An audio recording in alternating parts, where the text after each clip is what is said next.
to access the pump And station. the board is gonna vote on this tonight. Do they need to vote on this tonight? I think this is different. What do you think? Yeah, the board votes you can on them, always hit you don't have to have a down public packet. hearing for And it. they will give you what you want. But do they need to vote on this in terms of giving Dominion the right of way? Yeah, we always have For them them vote to on scroll the to a easements, homepage. usually like in the Then you consent can click piece, on what but you we want. don't have a public hearing on it, just the board knows that we're giving another easement. So what is the one that's up there right now? Because it might be different. This one might be for HRSC. So if so, we need to also entertain a motion or they need to entertain, I was trying to say no. voting on an easement for Dominion for access to the pump station for hydraulics. I have this today. Yep, that's HRSD. That's the one I'm aware of. But this is not on their agenda. No, I don't know what that is at all. No, it's not. So, I mean, do you want to wait until the August meeting so we have time to thoroughly vet it? I mean, I'm fine if you just wanna ask them to approve it subject to my review. I mean, if it's like the previous Okay, ones, subject to I'm your- sure it's fine. I just didn't know about it. Yeah, they just sent it to us. Oh, that's Mhm. Yeah, they just sent it to us. So, but basically it's for access to for hydraulic improvements to the pump station, easement or access. okay. So it's basically the same access not the same, but access to the pump station. Okay. So if they could vote on it tonight pending legal approval, council's Yeah, if approval. you don't mind, you were most explaining like what it is, just so they know. And I mean, I think they've approved every other easement without issue. I just don't want them to not. I don't want us to sign something without their approval. Yeah. Does that make sense? If It we can get does. it done tonight, we can. Let me ask her what she wants. Is she up there? I'm sure you have it. 90-something Oh, degrees yeah. feel like 100. Yes, it is. Yeah. Do you want to wait till the next meeting? She said it would have to be subject to their review. But if you want them to go ahead and pending council. Good. How are you? You too. You hanging in? If you meant to let me say. Oh, I like it. I like to hear that. Danielle said that she can do this if you don't mind. It's just an easement agreement that, these things come like from Dominion. We just got it. And they just need us to actually approve it. Danielle said that she can handle it, and if you all agree to do it, she said it can be pending legal review. Okay. Right away easement agreement. Mr. So we Jerry, can ask, good can you evening. ask to How are amend the you? agenda? Yeah, Okay. right away. For a Dominion right away easement agreement. Where is Laura? Oh, it's here. Never mind. She's in the back. What I do?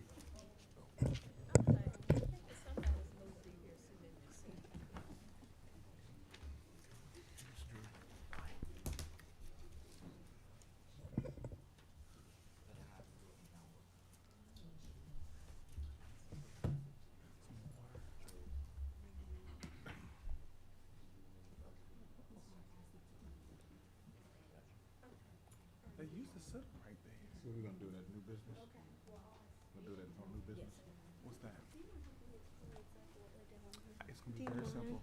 I'm just gonna. Good evening, ladies and gentlemen. Requesting access. The hour has arrived for us to open up our July the 1st, 2021 Board of Supervisors meeting for the County of Surrey. We are delighted this evening to have Deacon Darrell Rollins from the Tree of Life Church here in the town of Surrey. Going to ask if he would come. He came at the last minute and said he would lead us in our invocation. So we're going to ask Deacon Rollins if he would come forth now.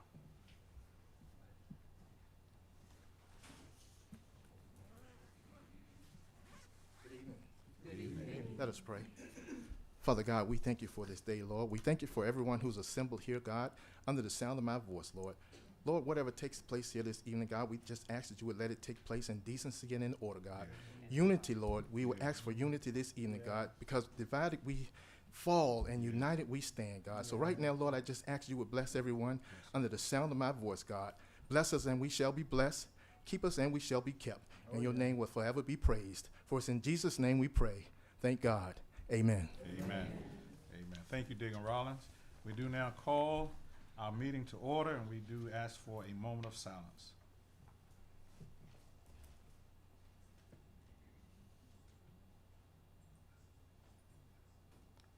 Thank you. Might we stand for the Pledge of Allegiance? Hydraulic. I don't mind. pledge allegiance to the flag of the United States of America and to the republic for which it stands, one nation, under God, indivisible, with liberty and justice for all.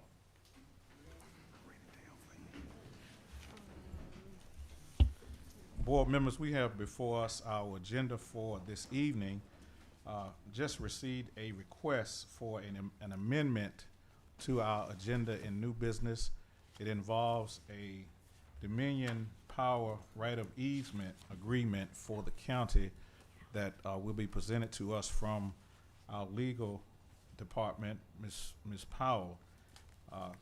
Could we get a motion to amend the agenda for this one item? So moved, Mr. It's Chairman. been properly moved and second. All in favor, let it be known by the voting sign of aye. Aye. Opposed? Motion is carried. We have before us the agenda for the evening. After carefully looking over the agenda, could we get a motion to adopt the agenda for this meeting? So moved. Could- Second. Been properly moved and second. All in favor, let it be known by the voting sign of aye. Aye. Opposed? The motion is carried. Board members, before us tonight, the first item is our consent items. And we do have on the agenda our consent items being the draft minutes from our past meeting, approval of accounts payable for the months of May 2021. We also have a request for public hearing to amend our ordinance chapter 20, article 3, to prohibiting firearms in the county building and facilities on public property. And we also have a letter of intent to convey land and easement. And we also have a school board budget amendment. Are there any questions on our consent items? Mr. Chair, just Mike Drury, and I'm still thinking we're on a virtual meeting, so I gotta state my name, I Or think. we- So, but I think we're not virtual. we're not virtual? No, sir. I'm just teasing. But anyway, I may not be able to attend the August meeting, and there's one item on here that is concerning the August meeting, so I'm gonna abstain from the consent items. Then that's it. Okay. Are there any other concerns with our consent items? If there be none, could we get a motion to approve the consent items? So moved. Properly moving second. Can we get a second? Second. Properly moving second. All in favor, let it be known by the voting sign of aye. Aye. Aye. Aye. Opposed? Motion is carried. And I abstain. One abstention. Abstention from Mr. Drury. We now move to our new business. The first order of new business is bay disposal, contract revision and approval. We're gonna ask if our administrator, Ms. Rollins, if she would come and present on this item. Good evening, Mr. Chairman, Vice Chairman Jury, members of the board, and the public. At the last Board of Supervisors meeting, you asked me to submit a draft contract to you for your consideration. The contract for bay disposal has been provided to you this evening. It does contain revisions to continue the residential collection to any county resident that desires the service by bay disposal. The difference in the proposed contract is to discontinue the business collection effective September 1 in order to afford the opportunity for bay disposal to notify the businesses in Surrey County in the event they have to make adjustments in the service. According to bay disposal, they will notify the businesses of the change and will advise them of any rate changes as a result of the county no longer paying the tipping fee for bay to dispose of commercial waste from the 40 county businesses in the town and in the county. Another change that we made to the contract is to include provisions for bay disposal to provide certain reports to the county so that we know exactly what their routes are and exactly how much waste is being taken to the landfill. Bay disposal could not advise us exactly of any potential rate change to our businesses. Of course, that be contingent upon the nature of each business. They say that they will talk to them individually. I am advising the board again of the current rates for the businesses. It is $51.96 per month for a 4 cubic yard container and $77.94 per month for a 6 yard container. On the residential side, they are currently servicing 210 residents on the current route. The residents are currently paying $19.80 per month, and that has not changed since the inception of the contract. The budgetary impact, cost savings, and this is just an estimate based on 2021 of about $21,000, which was an increase from the previous year, about $12,000. And when the county first decided this back in 2018, there was approximately 20 businesses impacted, and today we have 40 businesses that are using bay disposal. So the required action tonight, board members, is to accept the draft contract. It has been reviewed by a legal team, and also bay disposal has agreed to the revised terms of the contract. Thank you, Ms. Rollins. Board members, are there any questions of Ms. Rollins in regards to the Basil disposal contract? Mr. Chair, I have a question. Is on the citizens pickup or residents pickup, who's paying the disposal fee or the tipping fee for that? The county. So what this is doing is we will not be paying a tipping fee for the businesses, but will be for the residents? Yes, sir. Thank you. Are there any other questions? If there be no other questions, what's the pleasure of the board in regards to the bay disposal contract?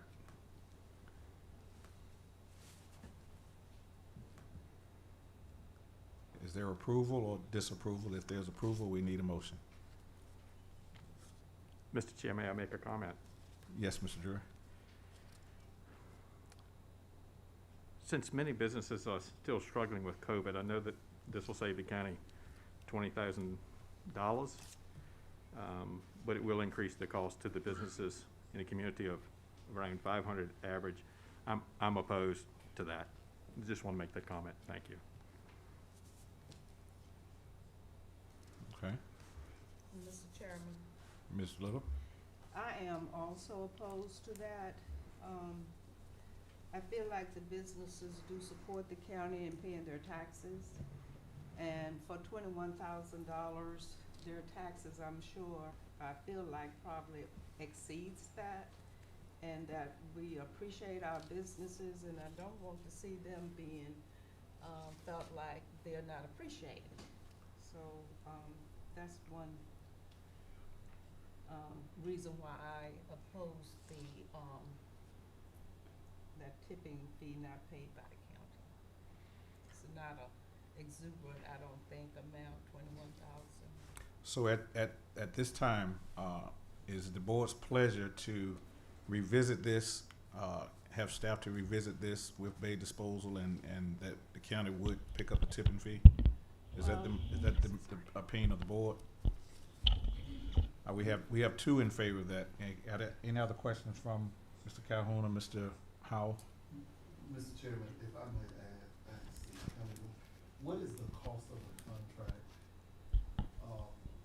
with us taking out the tipping fees for the businesses, and whether or not, what does that cost if we leave it in? Okay, Mr. Howell, I do not have the total cost of the actual contract. I did provide some information here, and I believe it was asked at the last meeting exactly how much is costing the county in tipping fees for the businesses. So we did get the report based on one truck that we were advised that actually takes the trash from the county businesses to the landfill. So that estimated cost was $21,000. If I may add just an additional comment, because again, as I stated at the last meeting, it was not an intent to recommend this, not to be business friendly to our businesses. Bay Disposal, I can tell you, is also in agreement in terms of them not picking up the, not paying the tipping fee for these businesses. one of the things that we looked at in totality, Surrey County being the only locality actually does this, it was what we had thought initially was that it was going to be grandfathered, meaning when the county first started this back in 2018, we had the 19 or 20 businesses. We were told by Bay Disposal at that time that we would not have any additional businesses coming on. But since that time, as you can see, we have 40 businesses. I did provide you board members the list of those 40 businesses. And if you can take a look at some of those, some of them you might want to say that, we should not be paying the tipping fee for those businesses. But, in that, but I just want to provide that information. But it, of course, is the pleasure of the board. But I did want to add that comment in terms of, why we decided to make the recommendation to not have it, since we revisited the contract, since it expired July 1 of this year. Mr. Chair, if I may ask a question. Yes, Mr. Brewer. Where's the list of businesses? I don't see it.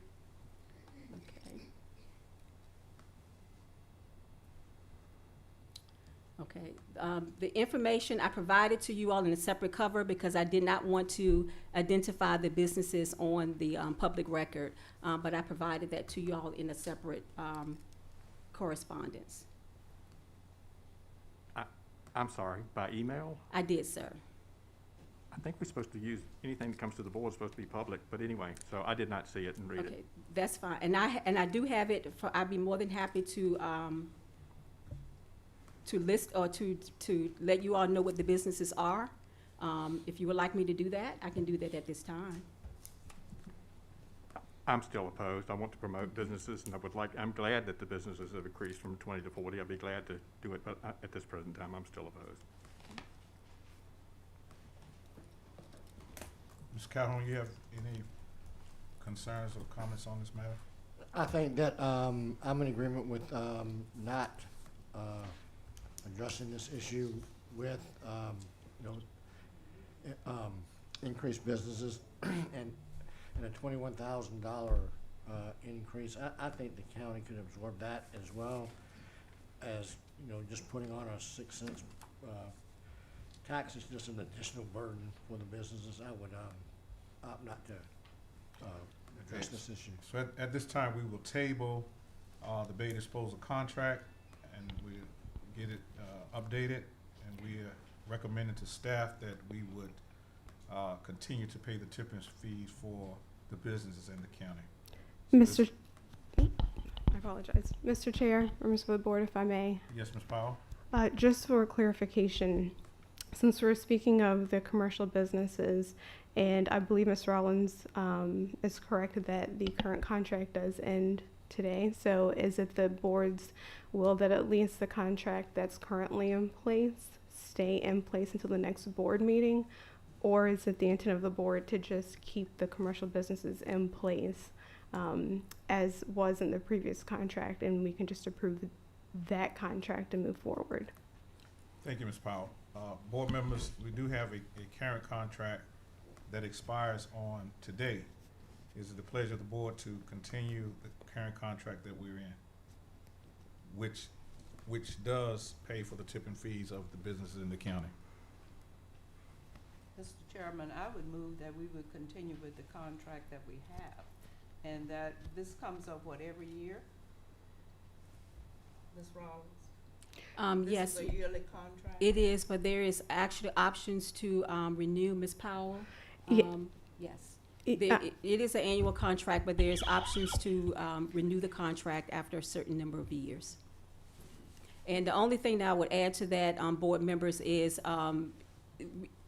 if I can have some time to discuss with Bay Disposable, because again, my conversations with them is that they wanted to perhaps not service the businesses for whatever reason, I'm not sure, but we can certainly approve the contract as is, as the recommendation with the county attorney, but I still would need to go back and double check with Bay Disposal to make sure that they were okay with, again, picking up the commercial services for all the businesses in Surrey County.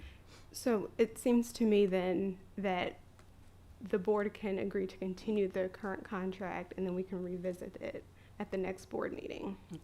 Once Ms. Rollins has had a chance to speak with Bay Disposal. if that works with you, Ms. Rollins, Yes, and the board. it does. Thank you, Ms. Powell. Could we get a motion to continue the current contract and have staff to revisit the contract with Bay Disposal? So moved. Did we get a second? Second. Properly moving second. All in favor, let it be known by the voting sign of aye. Opposed? Motion is carried. The next item on the new business is managed services agreement, and I believe Mr. Brown is here to present on this item.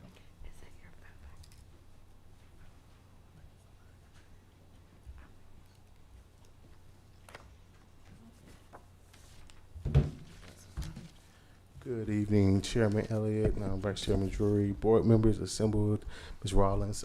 Before you today, we have a potential opportunity to acquire IT managed services for the county's infrastructure. Just a little bit of the backstory. I started here in 2019, May of 2019, and when I got here in May of 2019, we had a traditional 3-tier networking model for the county.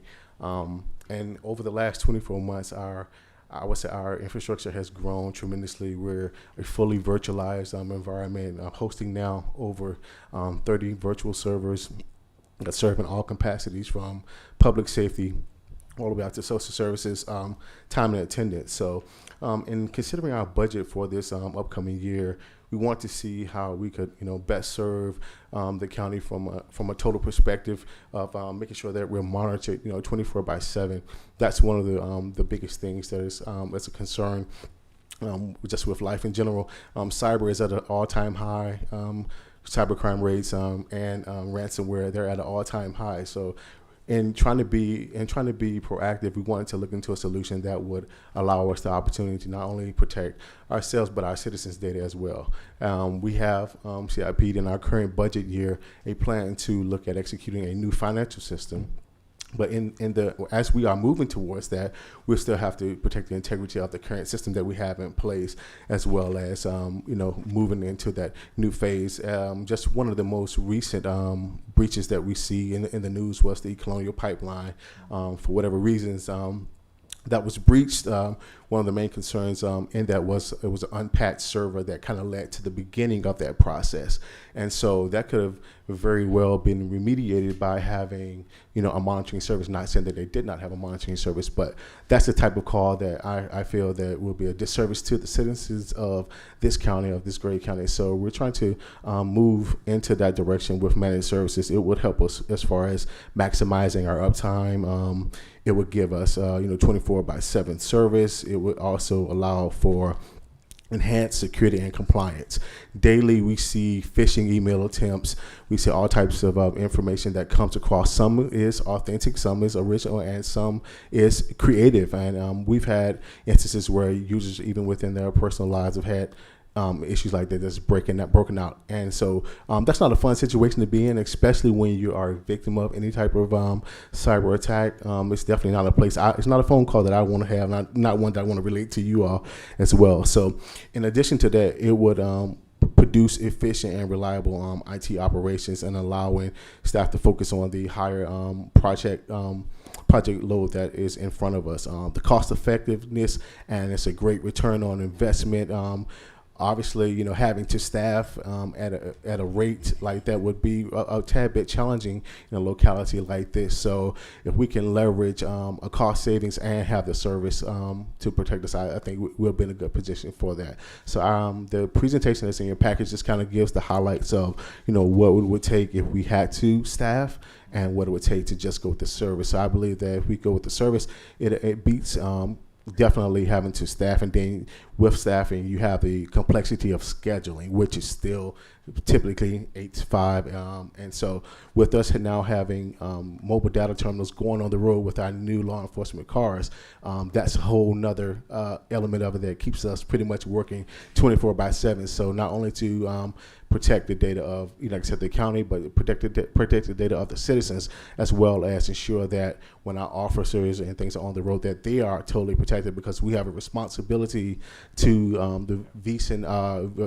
Virginia Criminal Investigative Network, network to make sure that our compliance is in place. We don't want it so that we can't run tags or do anything we need to do because we're not in compliance. So, like I said, definitely wanted to just make a good decision with regard to this without, adding a huge burden to our overall budget. So, any questions from the board? Thank you, Mr. Brown, for Yes, your sir. presentation. Information technology and security is very important, especially in this day and time. And we thank you for your presentation and your work to put this together. Board members, do you have any questions or comments to Mr. Brown in regarding to the recommendation for the managed service agreement? Mr. Brown? Yes, ma'am. Excuse me, Mr. Chair, in fact, I have a question. Yes, Ms. Lowe. You're asking us to look at the two different costs? No, man. We're asking to have the one cost that we are budgeted approved to acquire the service, and Mr. Wallace can elaborate. Yes. Thank you, Mr. Yes, Brown. ma'am. Yes, for that presentation. Yes, board members, and Mr. Brown, of course, did a wonderful job presenting that this evening. The cost that we are asking for tonight, just to advise the board based on the cost of the agreement to have this managed service agreement in the county, is $136,800. In order to comply with the small purchase procedure and to advise the board, we wanted to get your approval tonight for this. As indicated in his presentation, this certainly supports, of course, the mission of the county in terms of being able to have this comprehensive technology infrastructure in. There's one particular slide, Mr. Brown, that I would like for the board to focus in on, Okay. and that is the slide that shows all of the managed services that we are currently doing as we speak. Okay. And I want to elaborate on that just a little bit, because I think it's important for the board to understand the advancements that we have had since over the past year, Okay. and how difficult it would be for us to continue managing all of these platforms, especially in the areas of public service, public safety. There are so many new things that we have brought on in the county, and we have to be able to make sure that we protect the integrity of these platforms. Okay. And I see that Mr. Elliott has his up, That's and it's do you have the completed number of the projects? slide? The completed projects. Yes. Okay. Can Yes. you focus on that a little Oh, bit, yes, ma'am. please? So, okay, in your packet, you will see the completed projects slide, and in here it just it summarizes everything that has happened in a pandemic year. So, beginning with our HCI network integration, we basically went from, like I said, traditional 3-tier, which is a server, switch, and desktop experience, to a full virtual experience. That allows for us major cost savings because, let's just say, I would say just most recently, we did a project with the social services department as far as their time and attendance. We've done a new project with the Commissioner of Revenue as far as their concise system. We have Priority Dispatch, EMD, which is a software that will be used for public safety for the dispatchers to be able to coach a potential person on the phone with if there's any issues as far as performing CPR. And just to name those three have to have a server for each one. So typical price of a server can range from $10,000 to $15,000 by the time you equate support in and things of that nature. So with us having a hyper-converged environment, it allowed us to actually absorb no cost because we had a hyper-converged, so everything was virtualized, so we could just add a server at pretty much at the drop of a dime. It helps us as far as business continuity and disaster recovery efforts as well, because of if a server goes down, we don't have to wait 3 days to get somebody here. We can have it back up in about 20 minutes at its full complexity. So that's one part of it. We did a Office 365 migration, which moved us from a traditional email client to a more secure Office 365 SaaS platform. We have we did a network refresh on phase 1 and phase 2, bringing all of our switches up to compliance as far as access. All of our vendors, whether it ranges from fuel system all the way to our HVAC, they have to go through SSL VPN. They cannot just come into the network and do what they need to do. They have to require access. It's fully audited and fully time-stamped. There are times in and there are times out. We have a brand new CAT system that really impacts public safety. So for our our officers, I think this is the first time in the county coming soon that we'll have more MDTs on the road, which allows for our officers to be able to issue summons and things right from their cars. So improving the business operational process there. We've implemented countywide Wi-Fi within all of our buildings, and we have implemented a DR and disaster recovery and a backup solution for the county, which is a AVMR product, which allows us once again to improve on business continuity. So we have moved totally from one phase of the world to a new one. So with that comes a lot of excitement, but then more responsibility, because we have to make sure that there is nothing that can be infiltrated, because we have to share data with other state agencies, which our institutional offices as well. So we want to make sure that they feel safe, that when we transmit data and when we send data, that we take as much pride in protecting them as we take in protecting us. Yep. So in all actuality, what you're saying is that if this is approved, I appreciate everything you said and understand why this is needed. It is more cost effective to go with this. Yes, sir. That's to staff. It's staff. Because I would say for right now, we're IT staff of 2 in-house. You would probably need close to, I would say, maybe 5 people to alternate staff. If you look at staffing, then you acquire benefits, and then sometimes just the nature of staffing, some people are not in it for the long run, so they're here to get resume. I would call it resume candy. So you deal with that, trying to restaff and retrain. And so we can just acquire a service that we can hold them accountable. It gives us another avenue to sleep well at night, because we have more people in the fire with us than just what we see from 8 to 5. Yeah. I think we see that kind of like on the last page of this presentation. Yep. How it's more cost effective to go with the managed service agreement. Yes, sir. Absolutely. Yes, sir.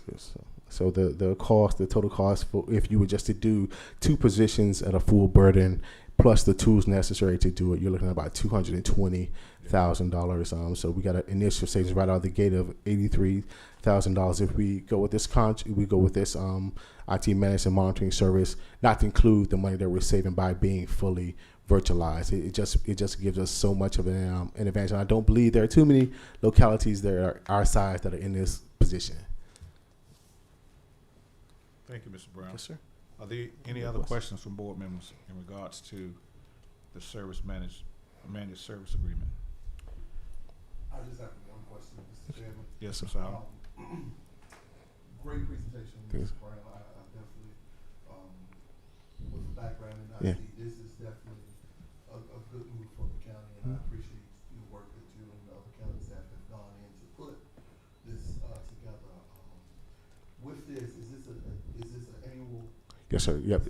So Annual term. Yes, sir. All right. And if we need to grow into more services, we can. Yes, sir. We have the ability to do Yes, sir. that. We have the ability to grow. I think there are certain stipulations. If you're satisfied, you want to move out, you can. So we're hoping that as we're currently where we are, we can kind of focus from here. But if it at the very maximum, I don't really see it having to increase over time. I think if there's a way to decrease it, we'll look at decreasing that, as long as it doesn't compromise on what it is we can offer to, like I said, the citizens of the community, because everyone that pays taxes, all of your pertinent and personal information that's important to you and your family is in our systems, and we definitely want to make sure that we plug all those gaps. Yeah. Yes, sir. Thank you, Mr. Yes, sir. Brown. Yes, sir. Your presentation was Thank you. great. I just Thank you. kind of was trying to figure how much is this costing, and I Yes, see ma'am. 2 different totals here. So you're asking the board to approve a certain amount, or Ms. Rollins is going to share that with Yeah, us? we're asking for the 136,800. Yes, ma'am. Which we've factored into the budget for this So current year. It is a budget item. Yes, already budgeted. Yes, ma'am. But I applaud what we're doing, because, yes, we don't want the things happening to us that are happening in so many places. Yes, So ma'am. just Yeah. wanted to understand what that cost was going to be. Yeah. And so it's already in the budget. Yes, ma'am. Great. Not asking for it. Wonderful. Yep. Thank you. Yeah, one last thing I'll say, you kind of see that some agencies where they have cyber insurance, some companies are actually trying to get away from being able to execute ransom payments and things like that. So we're trying to be in a position to remediate that with these IT monitoring services, to be able to remediate that, so that we don't have to have cost of getting identity insurance and those types of things for the business and citizens. So I appreciate your time. Yes. Thank you, sir. Mr. Chair, if I may make a Yes, sir. comment, Yes, Mr. Gray. just thank you for what you're doing here. Yes, sir. It's been a pleasure having you here. Yes, sir. I just wanted to Very say that. blessed, man. And I've been with local governments that didn't have your skills, and it's not fun. Yeah. So And thank so you. I really appreciate you being here and Yes. answering phone calls, even when I'm in a glitch. Oh, And no problem. through the virtual meetings, I was very, very, how can I say it, confident that you could do it. And Yes. again, many, many thanks. Thank you. Thank you for your trust. So at this time, board members, we are asking for a recommendation for approval of the managed services agreement upon review from our county attorney. Mr. Chairman, Mr. Howell? I would like to move that we go ahead and allow Fuller County to move forward and allow the cost of $136,800 for the managed IT services once it has been reviewed by county general counsel. We have a motion for approval. Could we get a second? A second. Been properly moved and second. All in favor, let it be known by the voting sign of aye. Aye. Opposed? Motion is carried. Thank you, Mr. Brown. The next item on the new business is our amended item on our agenda, the Dominion right-of-way easement agreement. Ms. Powell. Mr. Chair, Vice Chair, members of the board, before the staff has received a right-of-way agreement where Dominion is requesting an easement for access to the pump station in the industrial park for hydraulic improvement. I have not had an opportunity yet to review this, but the request is that the board approve this easement subject to my approval or review. It's approval based upon, again, as the other one, review of the county attorney. Yes, sir. Board members, you have requests from Dominion Power for right-of-way easement based upon the approval of the county attorney. What would be your pleasure? So moved, Mr. Chairman. Have a motion to approve. Have a second. Second. Been properly moved and second. All in favor, let it be known by the voting sign of aye. Aye. Opposed? Motion is carried. Thank you, Ms. Powell. Next item on our agenda is unfinished business. Resolution 2021-10 in regards to Riverside Regional Jail. Mrs. Rollins. Yes. This item is being brought before you again this evening, board members, for your approval, your consideration. It is a resolution in support of the Riverside Regional Jail. You do have the resolution before you, and also attached to the agenda item is also a report that has come from the jail board, and that the Riverside Regional Jail has received this accreditation. You have the resolution before you. I won't read it unless it's your desire, but again, it is to support the Riverside Regional Jail. You do have also in front of you a letter from Colonial Heights, whereby they provided a very good assessment as to their supported regional jail, and Surrey County's position is consistent with what Colonial Heights has written to and copied the Board of Supervisors on. In addition to that, you also have a resolution from Prince George County. So it was a recommendation, as Surrey County being one of the member jurisdictions of the regional jail, to support the jail in its ability to be able to remain open in light of some issues that they are having as far as being reviewed by the state review board. So tonight is the resolution for your approval.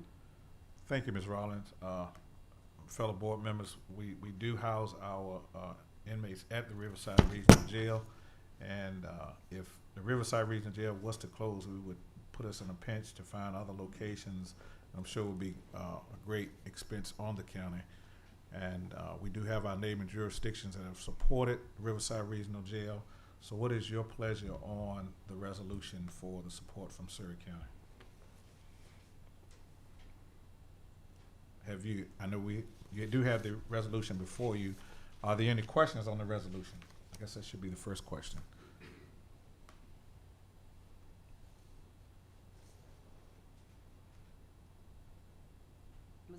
Chairman, I move that we would support the resolution.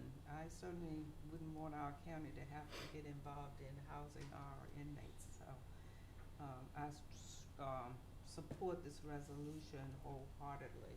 I think it's the Riverside jail for us has been a benefit that, you know, hasn't cost us what it would cost us if we had to house them in Surrey. Could we get that in the form of a motion? So moved to pass the resolution 2021-10. Could we get a second? Second. It has been properly moved and second that we would approve the resolution 2021-10 for the Riverside Regional Jail. All in favor, let it be known by the voting sign of aye. Aye. Opposed? Motion is carried. And Mr. Chairman, Mrs. Little is so right. The Finance Committee of the Riverside Regional Jail obviously has been very involved in this process, and it would place a undue burden on localities like Surrey County, Charles City, and Prince George, and the smaller jurisdictions in the event we have to find ways to house our inmates at other regional jails at a much higher cost. So just wanted to add that information. Thank you. Thank you. Next item on our agenda is appointments. Resolution 2021-15, removing and reappointing EDA members to comply with state code. I believe we have a presentation from Ms. Powell on that. Good evening, Mr. Chair, Vice Chair, members of the board. The purpose of the resolution before you is to ensure that the terms of the EDA members are in compliance with state code. State code requires that each member serve on the board for 4 years, but also that those terms be staggered, which means that members should be appointed and removed at different times. Currently, that is not happening with the board. The terms are there's a good majority of the members that will leave at one time and not rotating as contemplated and required by state code. The resolution, if adopted, as you previously stated, would remove the board members of the EDA, but then reappoint all of the members back to the board to serve a term as outlined in the resolution, so that all the terms will begin and end in the same month, which would be from August 1st to July 31st, but end in a different year. If the board is so inclined to adopt this resolution, it should do so by unanimous vote. And it is the recommendation that this resolution be adopted that removes the EDA members but then reappoints them for the terms so outlined in the resolution before you. And I can answer any questions that you may have. Thank you, Ms. Powell. Board members, are there any questions of Ms. Powell in regards to the resolution in regards to our EDA board? Mr. Chair, I do have a question, just some information to the board too, and it doesn't matter to me which way we do this, but the resolution, I think Ms. Powell may have been trying to get in touch with me this week and we couldn't cross paths. It says Dendron District is vacant, and I've spoken to Mr. Terry Lewis, who is willing to take on that role, and I didn't know to board members and to Ms. Powell whether they wanted to enter that in this resolution or have me come back and make a motion afterwards. I had the same question before, and I think we're going to come back and make the motion afterwards. That's fine. Thank you. Are there any other questions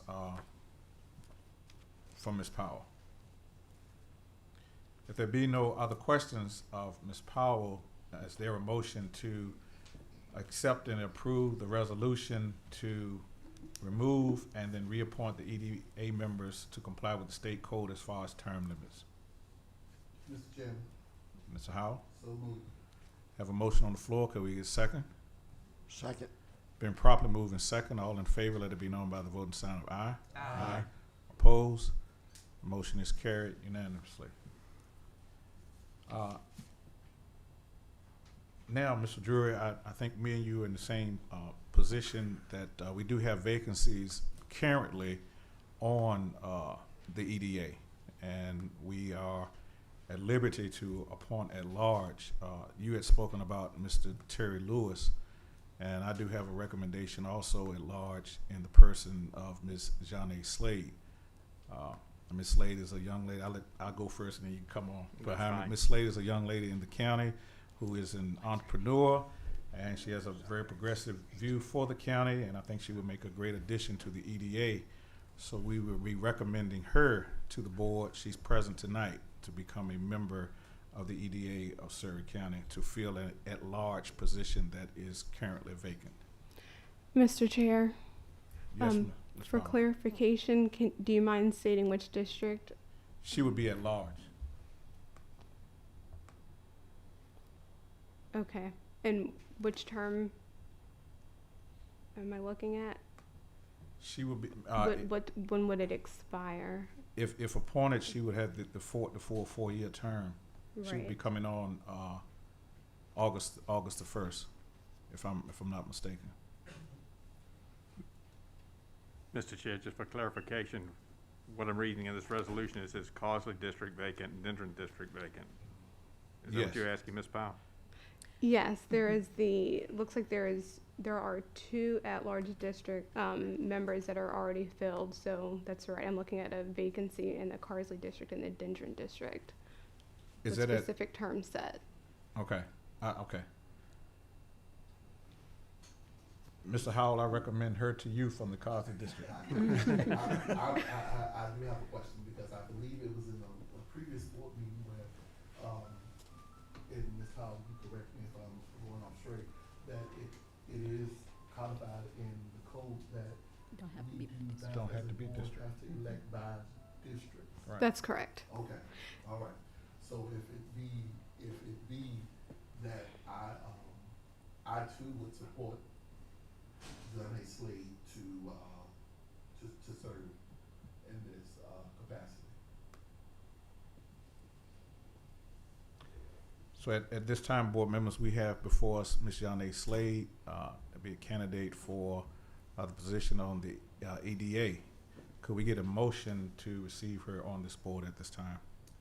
Mr. Chairman, Yes, sir. I also move that we appoint Ms. Johnny Slade to the EDA board to Good. serve a 4-year term. Could we get a second? Second. Been properly moved and second. All in favor, let it be known by the voting sign of aye. Aye. Opposed? Motion is carried. Welcome aboard, Ms. Slade. Mr. Drury. Yes, and thank you.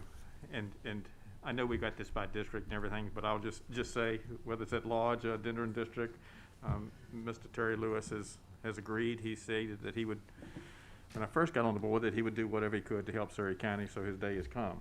And so he said he would be more than willing to serve out the term of Ms. Gwen Brown, and I believe is she here?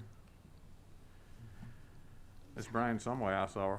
There she is. I just wanted to make a shout out to her, that I know that she has resigned from the EDA and to continue helping Surrey in other roles, and I really appreciate it. She came to me soon after being elected and wanted the EDA to be more active, and was kind of the catalyst to that, and I really, really appreciate you doing that and serving on the EDA and further discussions of who might come on and serve. So with that, thank you, and we're looking forward to seeing your next endeavors here. I know you got some things on your mind.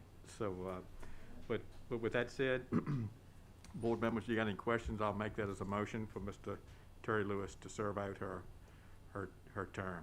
Serve out Ms. Brown's term, which is. Are there any questions, board members? If there be no questions, we would entertain a motion for Mr. Lewis to serve out the remaining term of Ms. Gwen Brown. I make that motion for Mr. Lewis to serve out the term that ends on July 31st, 2022. Will it get a second? Second. It's been properly moved and second. All in favor, let it be known by the voting sign of aye. Aye. Opposed? Motion is carried. Thank you, board members. Next item on the agenda is any additional board and commissions appointments that are needed. Do we have any other appointments tonight for any boards or commissions? Mr. Chairman, Yes, Mr. Howell? I have a reappointment and an appointment. I would like for the board's consideration for reappointment of Kevin Monahan to the Wetlands Board, as well as David Coggan to the Surrey County Planning Commission. And I've sent communications to each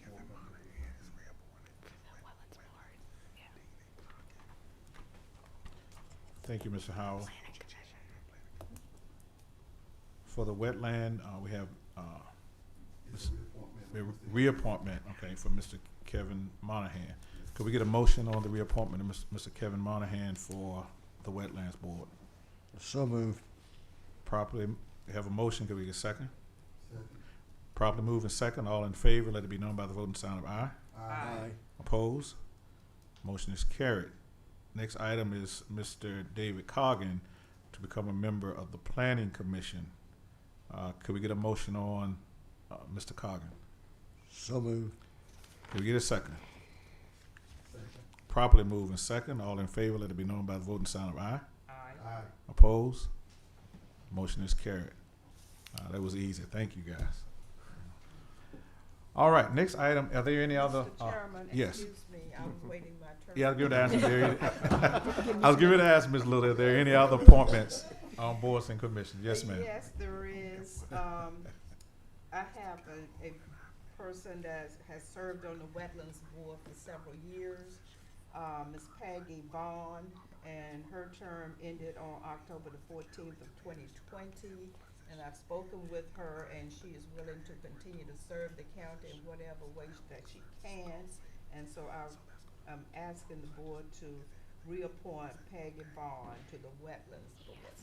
Thank you, Ms. Little. We have a reappointment for Ms. Peggy Bonds on the Wetland Board. Can we get a motion on Ms. Bonds? So moved. Motion on the floor. Can we get a second? Second. Properly moving second. All in favor, let it be known by the voting sign of aye. Aye. Opposed? Motion is carried. Anything else, Ms. Little? No, that's it for me. All right, all right. I'm trying to catch up. All right, ma'am. Are there any other appointments for boards or commissions at this time? If there be none, thank you, thank you. We will move to the reports on the agenda, and I will turn this over to Ms. Rollins to deal with the staff as far as reports to us on tonight. Okay, Mr. Chairman. Mr. Chairman, without touching the microphone, there are two staff reports tonight. First, at the request of Mr. Calhoun, we're going to have Mr. Harrison to come up to talk about the activities down at the Surrey Seafood Restaurant in Marina. Mr. Harrison? Can I stay seated here, Ms. Rollins, or do I need to come up front? Come up, yes, You ma'am. can come up front, sir. Come on, you got young legs. Come on, use them. Come up front. Good evening, Chairman Elliott, Vice Chair, members of the board, Mrs. Rollins, everyone assembled. Last week I had the opportunity and the pleasure to meet and do a site visit with Mr. Calhoun at our Marina. And we discovered some things together, and I wanted to kind of give you all a briefing of what we came up with and discovered. I gave Mr. Calhoun a briefing of recreational amenities to include the nature trail, kayak rental program, and the dockhand position, amenities that are afforded to our citizens and visitors. As you all are aware, you recently approved a resolution to designate those areas as recreational spaces and tourist spaces for citizens and visitors. And I briefed Mr. Calhoun on the upgrades to each amenity to include the new structure for the kayak rental program. So for those who have been there, we have a new structure where the kayaks will be housed and a tenant will be renting kayaks to citizens and visitors. The nature trail, and we both together noted the difficulties revolving around the operators of the restaurant being able to find and secure a dockhand. And so that's kind of what I want to speak to. Our conversation resulted in the recommendation to the board to work with council to remove the dockhand position from operator's contract and combine that position with the kayak rental attendant position, contingent upon agreement of the restaurant operators and a vote of approval by the board. And this act would provide an opportunity for cost savings and then sustain employment of employees to cover both roles. And Mr. Calhoun, I would like to defer to you if you would like to add anything at this time.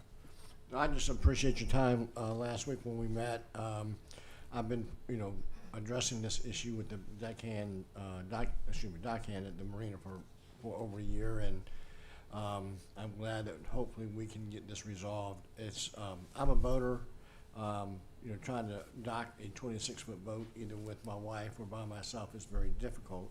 I've been to many other marinas, and there have been dockhands there to assist. It's also, I think, a safety issue where, if we have a dockhand there and there's an emergency, that they'll be able to assist in that.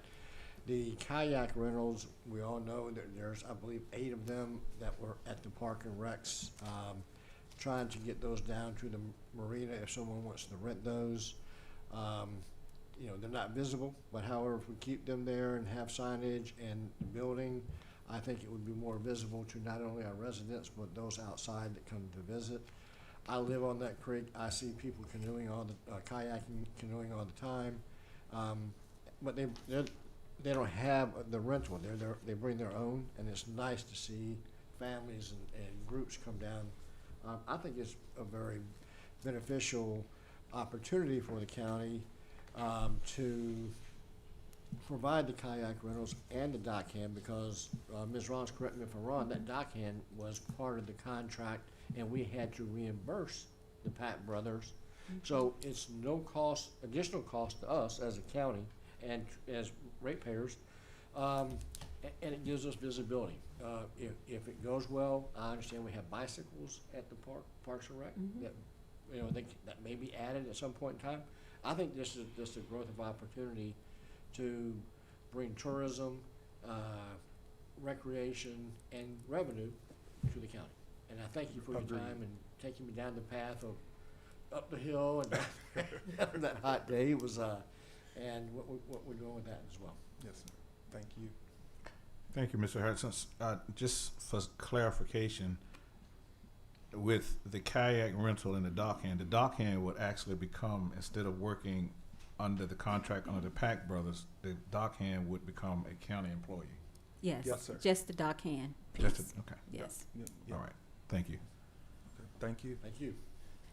And that's something, Mr. Elliott, board members, that is certainly up to the board as to what, if you want to consider it tonight, but that can come back at a later time. But I think it was just wanted to let you all know that there is an opportunity, if the board desires, to have that contract changed with the Pack Brothers, based on the fact that that is written into the contract for them to manage the dockhand. Okay. I believe that's an item that we can address at a later time. Mr. Chair, I mean, I don't mean to contradict, but we've been trying to get a dockhand there the whole month of June. The Pat Brothers have hired 1 or 2, and they may work a day or 2, and they've quit. This is already July 1st, and if we revisit it again, that's going to be August. So I would like to ask and offer that we kind of address this as early as possible. That's my recommendation. So we need a recommendation to review the contract and discuss the transferring of the dockhand from the Pack Brothers to the county. Right. Mr. Chair, if I could add, I would be okay, and y'all help me think through this, to make a motion to allow the county to hire the dockhand immediately when they can find someone. Mr. Calhoun, if you got some extra time. But I can sit on my boat and wait for people to come up. I understand. To go ahead and allow them to do that. I don't think we have any opposition to that, Mr. Drury. So if you want to make the motion, we can move forward. And so I'd like to make a motion to hire a dockhand and someone to oversee the kayak rentals as soon as possible, and and to advise the county staff to chat with the Pack Brothers about amending the contract to reflect that. Have a motion on the floor for the county to hire a dockhand for the marina. Could we get a second? Second.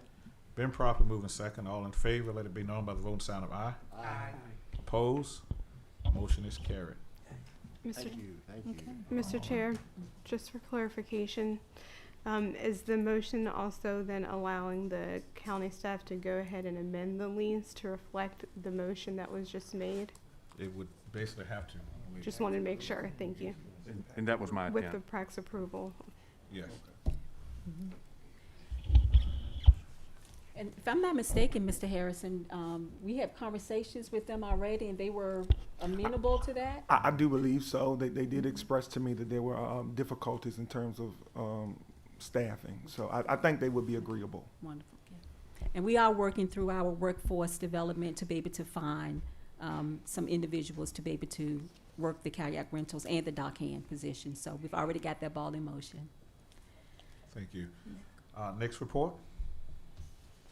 Yeah, so at this time, board members, Ms. Valerie Pierce, who is the Director of Social Services, we have received, obviously, and I know you all have well, board members, inquiries into the Surrey Senior Citizen Program and the move from the Parks and Recreation Facility to where they are located, and maybe some other questions that you all may have received. So at this time, we thought it was prudent to have Ms. Pierce, Director of Social Services, to come forth and just give you all and the citizens here some information on the Surrey Senior Citizens Program, and to be able to answer any questions that you may have of her.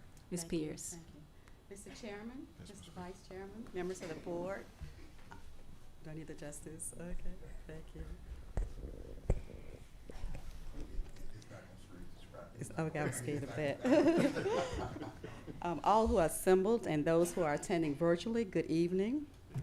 Thank you for the opportunity to stand before you tonight to discuss a topic that's dear to my heart, and that's the seniors program, and to provide some insight on recent decisions that were made regarding that program. We all know how COVID had an effect on us with the governor's executive order 53 closing businesses and only basically open to essential businesses. That included recreation centers and our seniors program. Since the closure of the seniors program in March of 2020, the Department of Social Services periodically made contact with our participants just to check on how they were doing, and the majority of them would ask, when is the center going to open again? So as the governor lifted some of the restrictions, we noticed that some other communities were having their seniors programs meet in parking lots. And I believe one of the articles in the Sussex and Surrey provided information about seniors meeting in the parking lot. So with that said, I presented to the Board of Social Services a hybrid schedule with our seniors meeting under the pavilion. And with that, they were meeting 3 days a week from 9 to 12. And I understand that there was some discussion about why the seniors were under the pavilion. And at the time, we felt like that was an ideal location for them because they were outside where they weren't confined, and that the virus wouldn't spread as quickly, in an outdoor setting. And there was also some discussion about the restroom or facilities for the seniors to use. So as they arrived at the pavilion, we had our drivers drop them off at the community center where they were able to go to the restroom. We notified the county administrator's office because we know the building is only open by appointment. We also notified the security officer. So once they arrived at the pavilion, between 9 and 12, if they had to go to the restroom facilities again, we also had a driver who would drive them from the pavilion back to government building. And upon departing from the facility, they also were able to use the facility prior to going back home. So I think there was some discussion also about the seniors being kicked out of Parks and Rec, and that was not absolutely true. We decided that Parks and Rec was not an ideal location for them because we realized that they had equipment there, exercise equipment that was open to the public. And so we knew that people were coming in and out. We felt that they would have activities for the youth. We know they had soccer and some other outdoor activities, and that soon they would be opening back up for the summer program where they would have the students coming back for that program. So we didn't think that would be ideal for our seniors at that time, because we really wanted them to get back together, because we know that human contact is key, and a lot of them were isolated. And unfortunately, we had at least 3 to 4 of our seniors who passed during their pandemic. And I don't have any scientific data, but I do believe the idea of them being isolated, not being able to socialize with their peers, was a contributing factor to that. So after we had some discussion and concerns about the seniors meeting at the pavilion, I had a discussion with the administration, and the Gendron location, or the satellite location for Parks and Rec, was offered as an alternative. And so that's the location that we're using right now. And we think that location is suitable for our seniors, and that Parks and Rec, they appear to be visitors, but now that we're in the Gendron location, it seems like we're at home. We were at Parks and Rec. The other people were coming in, they were using the facility, so there was limited to what we could have available. Now that we are at the Gendron location, we have our own furniture. We have furniture that, where at Parks and Rec, they had to be in folding chairs the entire time. Now we have furniture where they can sit and relax, comfortable with armrests. And I heard one of the seniors said that was more ideal for her, for getting up from the seated position. And we just enjoy being there now. Because we have spaces where they can watch the television, do their arts and crafts, and a place for dining. And I understand there have been some conversation about that being a shared space, and we're opposing to that right now because all of our seniors who participate are fully vaccinated. If that space is shared with other citizens, we cannot guarantee that they will be vaccinated. We know there's a hybrid out there now. We're concerned about our seniors who are vulnerable. Our seniors range from age 60 to their early 90s. We have 3 seniors who are participating now who are in their 90s. Another reason, our staff clean and sanitize that building every day prior to leaving. We wouldn't have any control over that. The school system previously prepared all of our meals, but now because we're still in COVID, all of our meals have to be prepackaged. So what we're doing, we are purchasing those in bulk, and we store those in the cabinets at the satellite in Gendron. Also, we have other supplies like our kitchen appliances, our utensils, our arts and crafts supplies that are open, they're not locked. And again, just for the safety of our seniors, we're asking that that facility for now remain just for the purposes of our seniors program.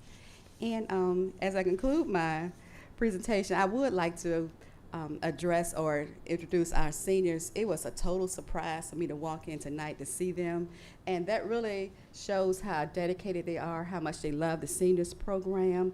Many of them do not drive, particularly at night. For them to coordinate their own transportation, I think that speaks volumes. So if I may, Mr. Chair, ask them to stand. I don't know what their plan is for tonight, but at least they could just stand to be recognized. Indeed. Don't be shy. Really?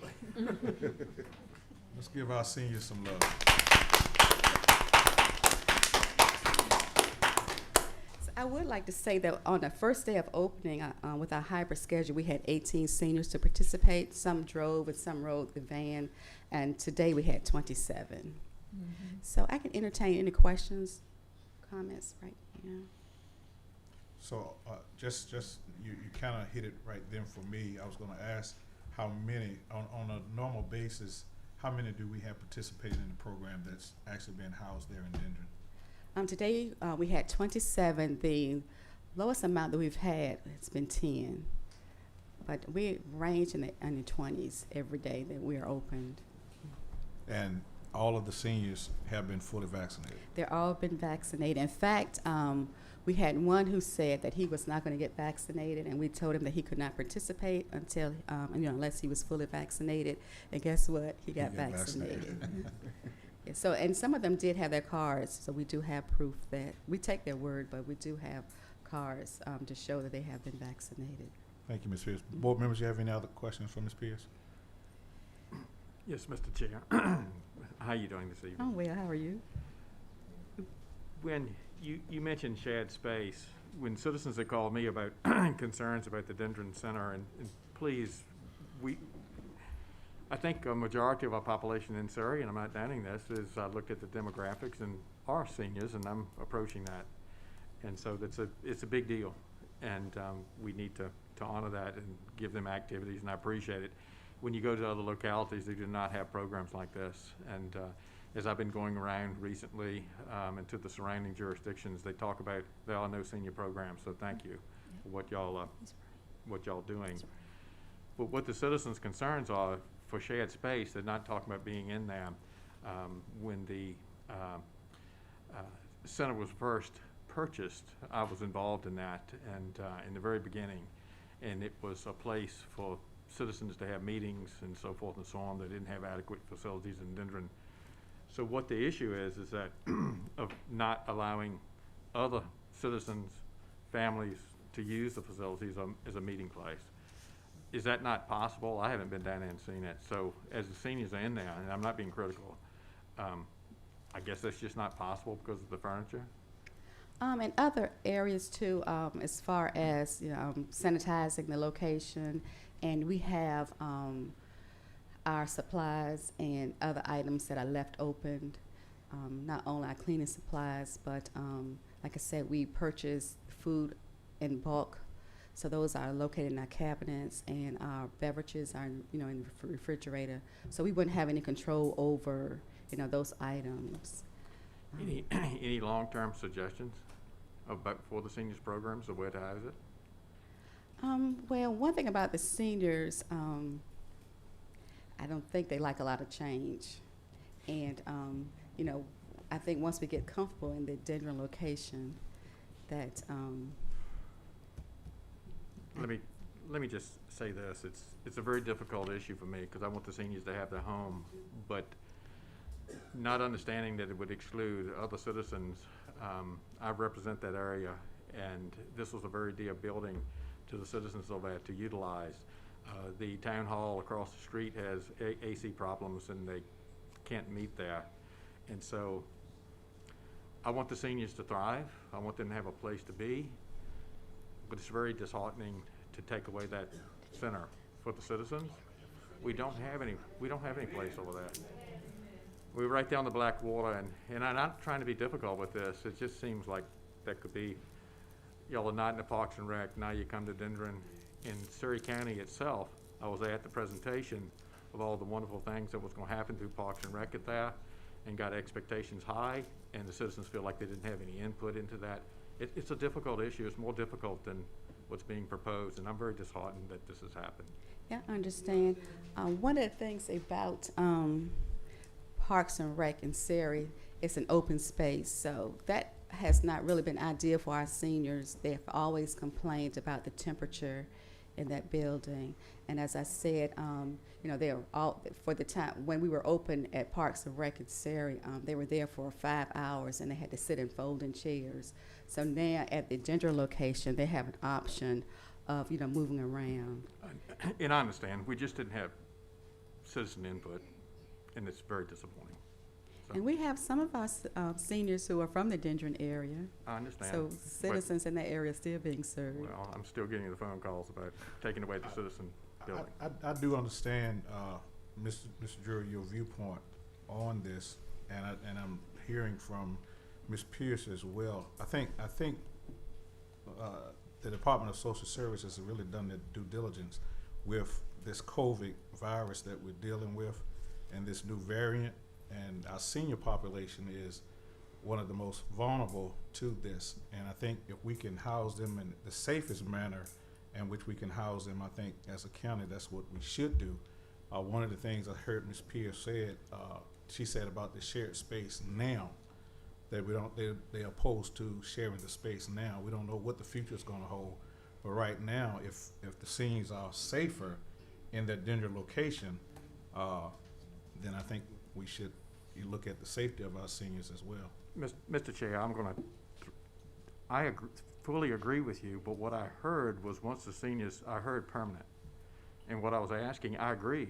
During this COVID times, we met virtually, but we're not gonna meet virtually all along. But what I'm hearing, and I agree with you, and I don't want the public to misunderstand me. If we have a plan, I think the board should sit down and talk through a plan. This has been done without the board's input.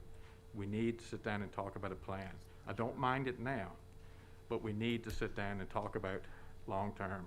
And what I'm hearing was that when I asked alternatives, was once the seniors get to a place that they don't like change. So to me, I'm hearing permanent. So that's the only thing. Temporary, not a problem. And thank you. Are there any other concerns or questions for Ms. Pierce at this time. Ms. Pierce, I just have one question. How long have y'all been meeting at the rec center prior to moving? Oh, it's been a number of years. I've been with the department for 33 years. It's been at least 33. I think when it first originated, they were meeting somewhere in, down the Ferryway, I'm not sure. If seniors know the history in Scotland, I think they were meeting there. Okay. But I mean, y'all have been at the rec center for a number of years. And Yes. my understanding is I thought y'all had your own little room in the rec center, not out of, well, and ended up out in the public in the gymnasium area because I guess they took over that room and y'all had some space for your supplies and things like that, and that even got taken over. So it's almost like Parks and Rec, what I've heard, has pushed you all out of that building. No. And you know, that's just what I've heard through my discussions with some folks, and maybe that's something, well, Ms. Pierce, may I? Okay, Yes. Mr. Elliott, may I? And Mr. Calhoun, sometimes when you hear things like that, I'm glad that we're having the discussion night so we can get some facts, because I can say affirmatively that was not true. They were not pushed out of Parks and Recreation. When we're going through these situations as we are with crisis and dealing with COVID, it requires us to make decisions to be able to best protect the citizens. When I did inform the Board of Supervisors of the plans to move the seniors out of the pavilion to the Dendron Parks and Recreation Center, because we was given some concerns regarding it being not the optimal conditions as pertains to the heat or as pertains to the cooling. So I did provide the Board of Supervisors with a plan in terms of the seniors being moved to that facility. Now, in terms of whether or not it would be permanent, for right now, appears to be the best solution that we could make at the time to make sure that, again, based on all the things that Ms. Pierce outlined, that the seniors would be best protected in that spot. I do want to say affirmatively that nobody pushed the seniors out of the Parks and Recreation Center. Also, one of the things that we want to say is we have the opportunity going after the COVID crisis, when we are thinking we're turning the corners at some point, we're thinking more strategically about Parks and Recreation. We've been getting some requests from other citizens, those who are on the Parks and Recreation Advisory Board, to do other robust activities inside the Parks and Recreation Center. And that cannot be done at the same time that the seniors are there. So it was just one of those things where administration and even sharing, the moves, again, you all receive the information, to make sure that, again, both the seniors were protected and we was able to fulfill the need of trying to have additional robust activities inside the Parks and Recreation Center. But I do want to say that seniors, you are here, but no one pushed you out of that Parks and Recreation building. So that is not true, Mr. Calhoun. Just want to share that. I'm just passing on what I the know. citizens have told me, Ms. Ross, and got I you. agree with you, and we received your information about the move. I just didn't realize currently, the way that we're understanding it, that it's going to be a permanent thing, and it's just going to be specific to the seniors, be dedicated, if you will, signage for the seniors, and that's all that can use it. And if that's the way it needs to work, I mean, we will have to find, I guess, other alternatives for folks in Dendron that used to have a place to meet, in their area. The concerned citizens were there. I've attended those meetings. And now that they can't, we just have to find a different alternative place, or work on a mutual agreement that, the seniors and the county residents can use that building. Well, perhaps I misspoke that it's not my decision whether or not the It's senior will permanent. be there permanently or not, but I'm just saying that we are enjoying the space, and I appreciate the time that we're there. Mr. Chair, if I just may follow up, is the fact that we haven't spoken to it a lot. I know there's federal money coming down. I want the seniors to have a permanent place, and I want it to be theirs. And hopefully we can look at that, and the citizens over there, the town of Dendron's trying to renovate itself, and we brought the water, and they were very proud of the activities from Parks and Rec there. So I think we can work through it, and but I think we're going to need two separate structures, if you understand me, somewhere, somehow. And thank you. But I do applaud what y'all are doing with the seniors programs, and I do understand about COVID. I'm still wearing a mask, so. Thank you. I think COVID is dictating what we need to do at this particular time. So it gives us the opportunity to come back to readdress it if we ever get out of this situation, especially as with this new variant that's coming out. So again, ditto to Mr. Drury's comments. We do applaud the work that social services are doing with the seniors. Thank you all, and thank you for listening. Thank you, Ms. Pierce.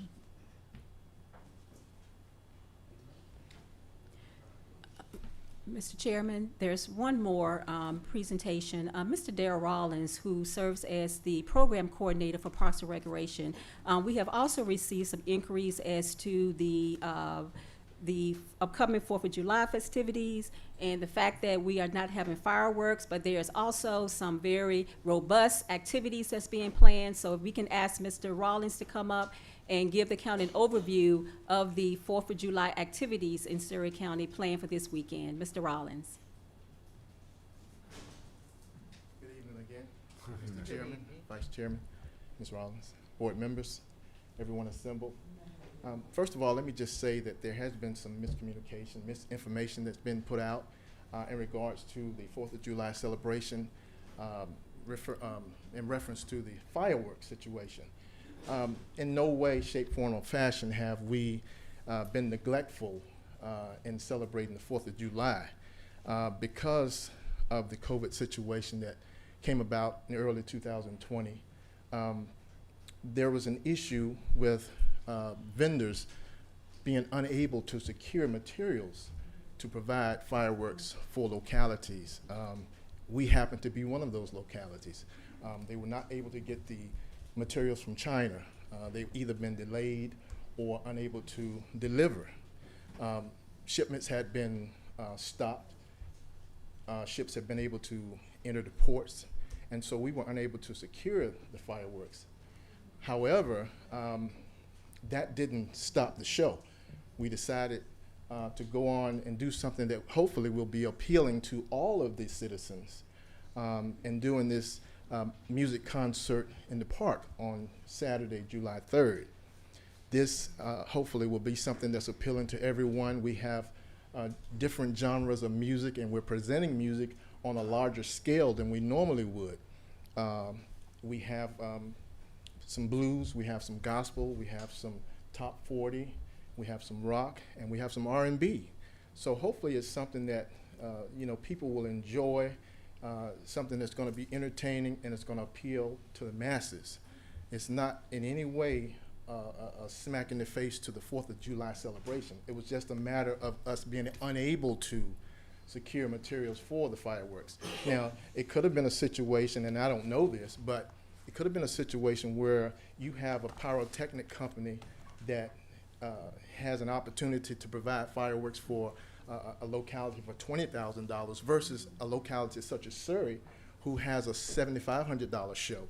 Of course, they're going to take that $20,000 engagement.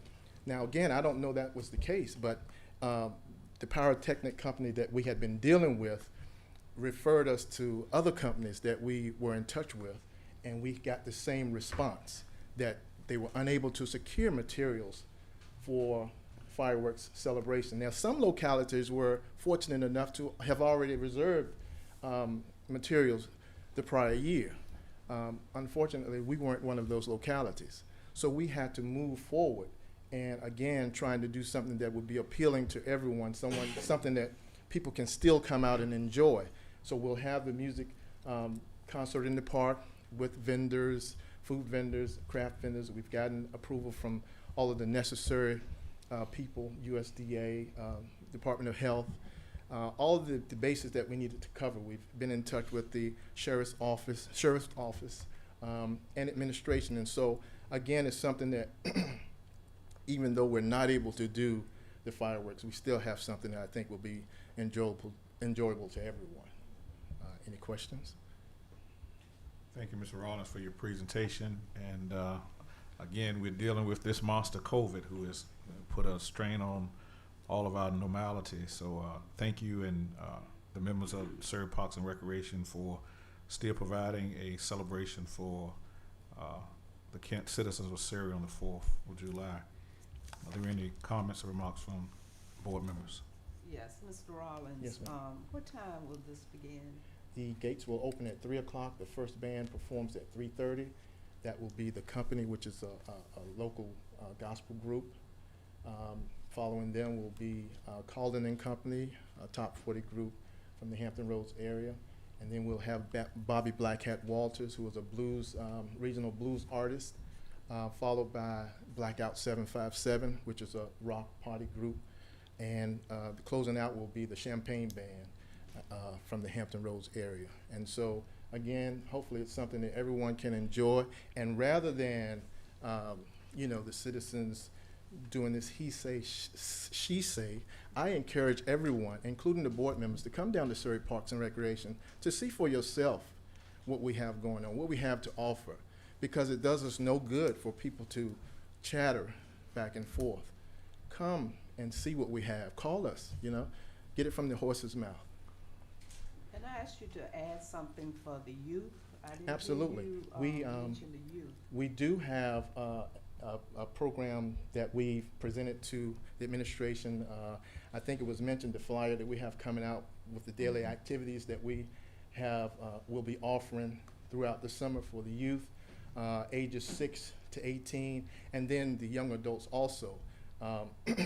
And that list, I'm not sure if you have a copy of that brochure, but we'll have basketball, indoor soccer. We'll have, of course, the normal Zumba classes, yoga, things of that nature. We'll have pickleball.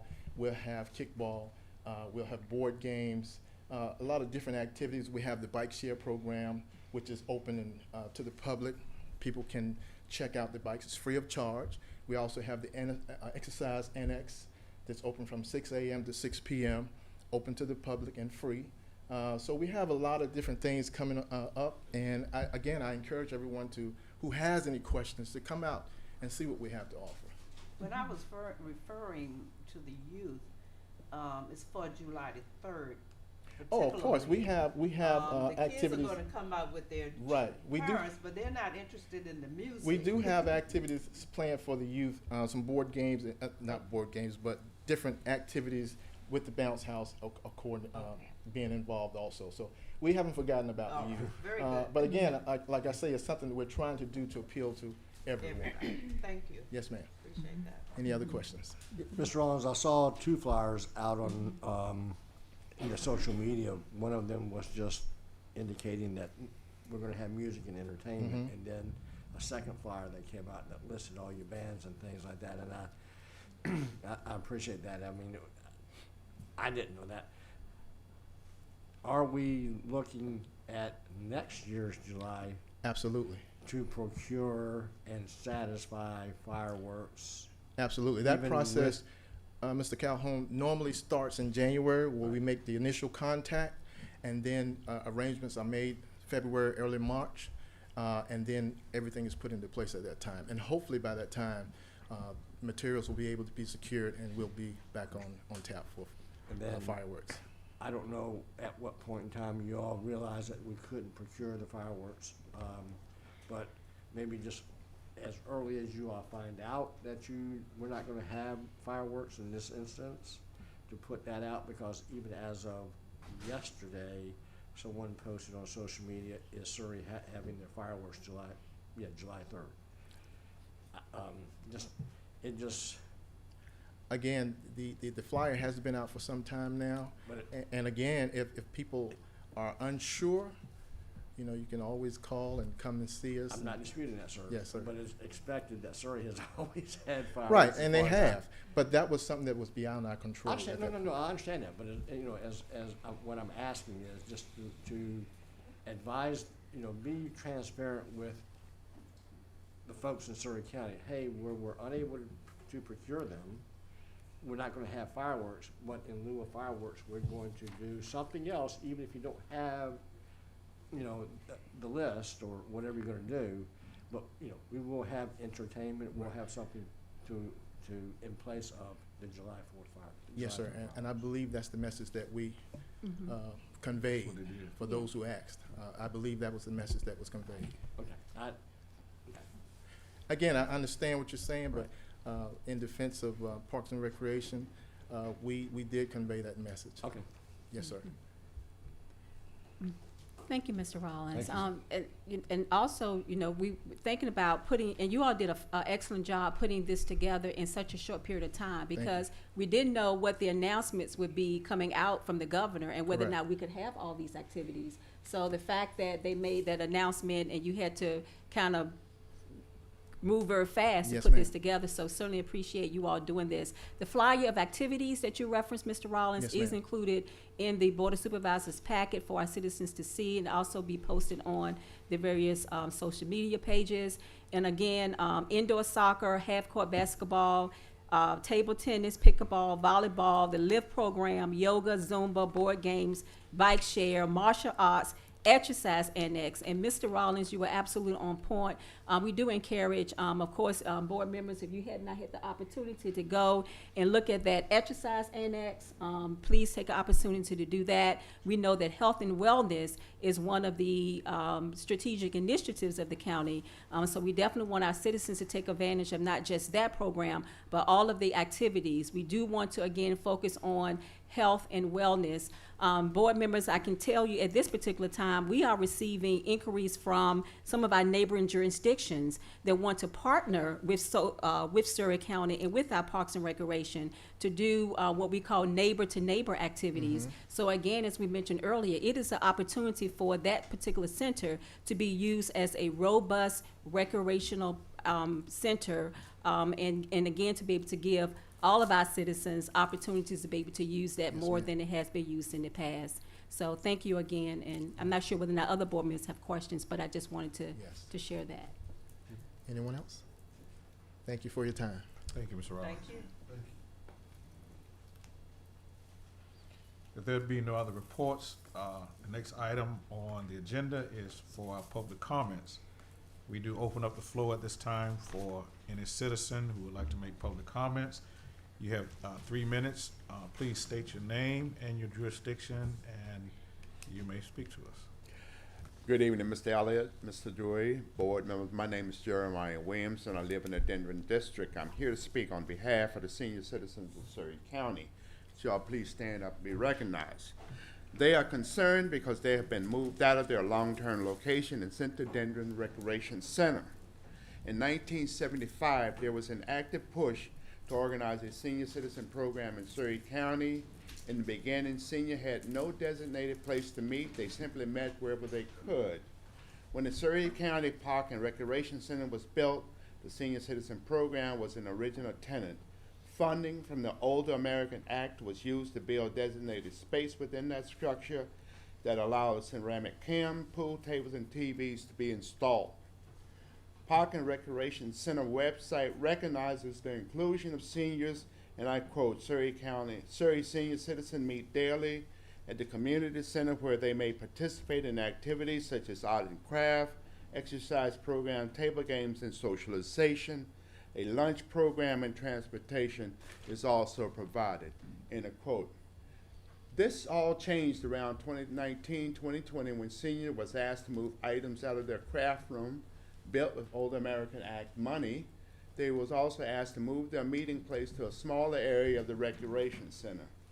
They was moved completely out of the Park and Recreation Center building and told to meet in the pavilion, a place with no climate control, no protection from the environment, and no easy access to restrooms. Subsequently, they was moved to the Dendron Recreation Center. Senior citizens affected by these changes were never formally informed that these changes would take place. It just happened. They are currently meeting in the Dendron Recreation Center. First and foremost, one senior citizen stated that this is better than having no place to meet at all. The move has caused concern for both senior citizens and others in the community. Seniors are concerned about their health and safety. They are further away from emergency medical care should it be needed. Another concern is the size of the meeting room does not allow for safe distance in response to the COVID-19 pandemic. Community members no longer have access to their community center. It was stated that the center will now only be used for the senior citizen programs and election. Senior citizens have 3 questions for the board. Why are we going to Denver? Why can't we meet where we have always met? What is the problem? All Board of Supervisor members were contacted in order to find out why these changes were put in place. None of the supervisor was aware of the change or the restrictive use of the Denver Recreation Center. We elected you to be our representative and to provide oversight in the running of this county. Should we continue to expect that you will do this, or Thank you, do we Mr. have to Williams. go to your administrative staff to get answers? Thank you, sir.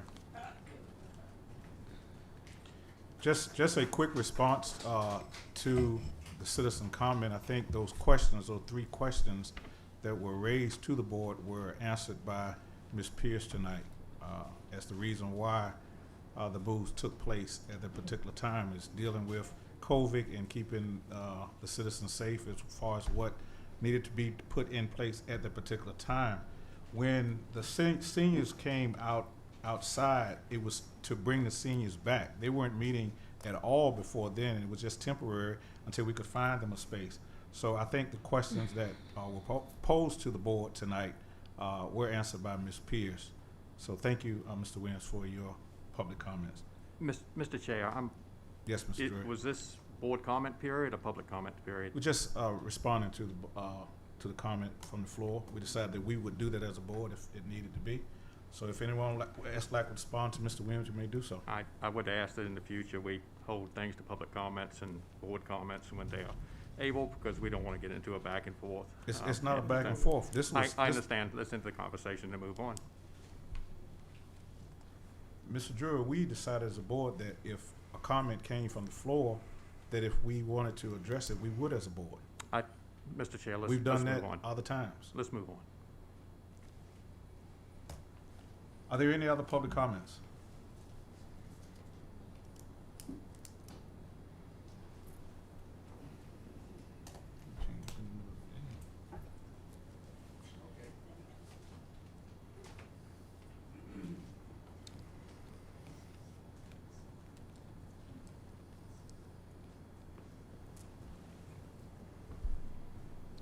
Susan Corbello from the Spring Grove District. I'd like to commend the county on doing the nature trail, and I appreciate your attempt to give the citizens a nature trail.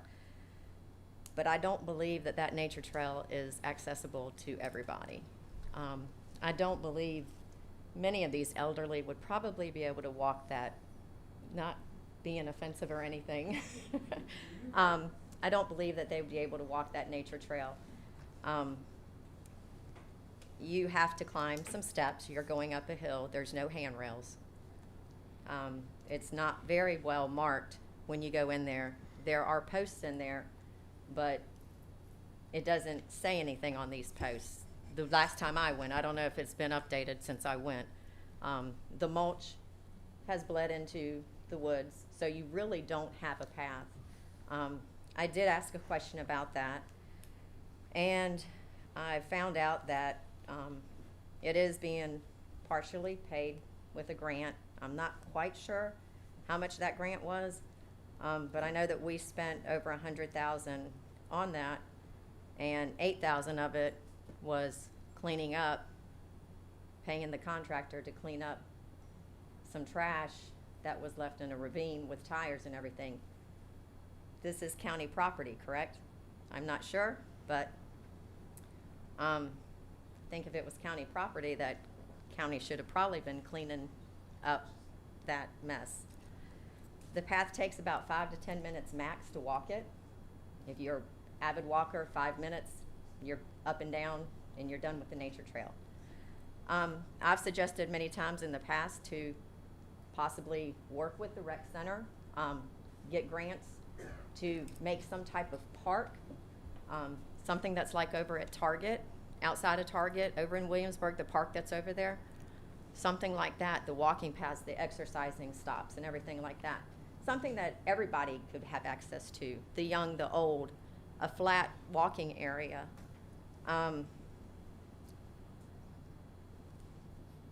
My other question is, I think that you've kind of heard from the citizens. If they've been at the rec center, do you go at the summertime? to the rec center? Do y'all meet in the summer? If they've met in the past in the summer, and we have all these activities at the rec center in the summertime, and it's been working, why all of a sudden is it not working? There's no state of emergency anymore. That's been lifted. COVID, everybody's gotten vaccinated, pretty much the seniors. So I think you've actually worsened their activities by going to Dendron. And I think if you listen to the seniors, they have pretty much the same ideas that they don't want to move. They're the ones that are going to be going. So if they're content at the rec center, I think we need to address their issues. Thank you, Ms. Cavello.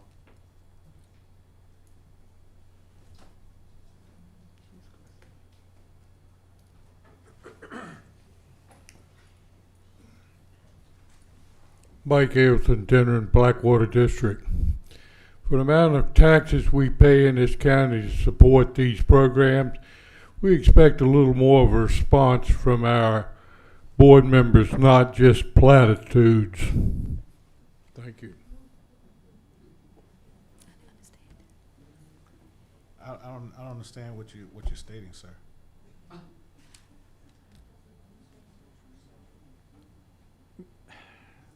Mr. Do you Chair, know let's what don't have back and platitudes forth. are? Excuse me? Do you know what platitudes are? I do, but I'm asking, what are you asking for the board to do? Well, there's been issues in the past with communication. And what just transpired, was any of this transmitted to the senior citizens in this county, or did it just all of a sudden appear out of nowhere? Okay, now I understand what you're saying. Okay. Thank you.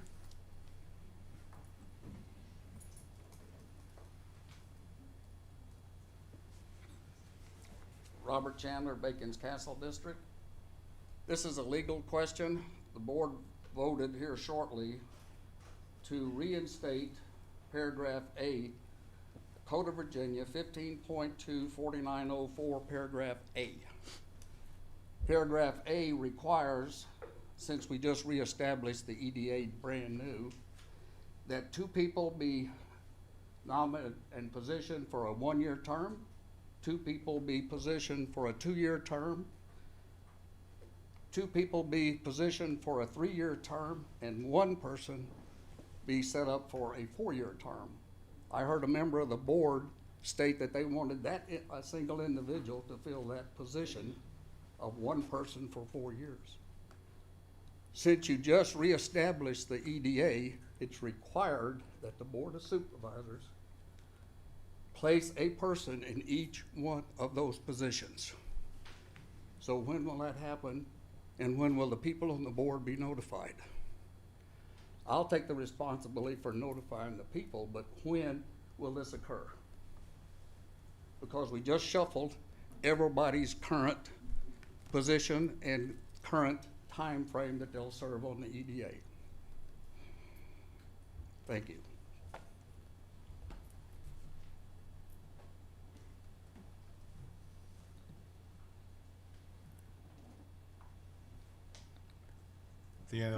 Any other public comments? We can get with Ms. Powell to get those terms. Just a quick response, we'll get that information from legal that we'll be able to pass on to the board.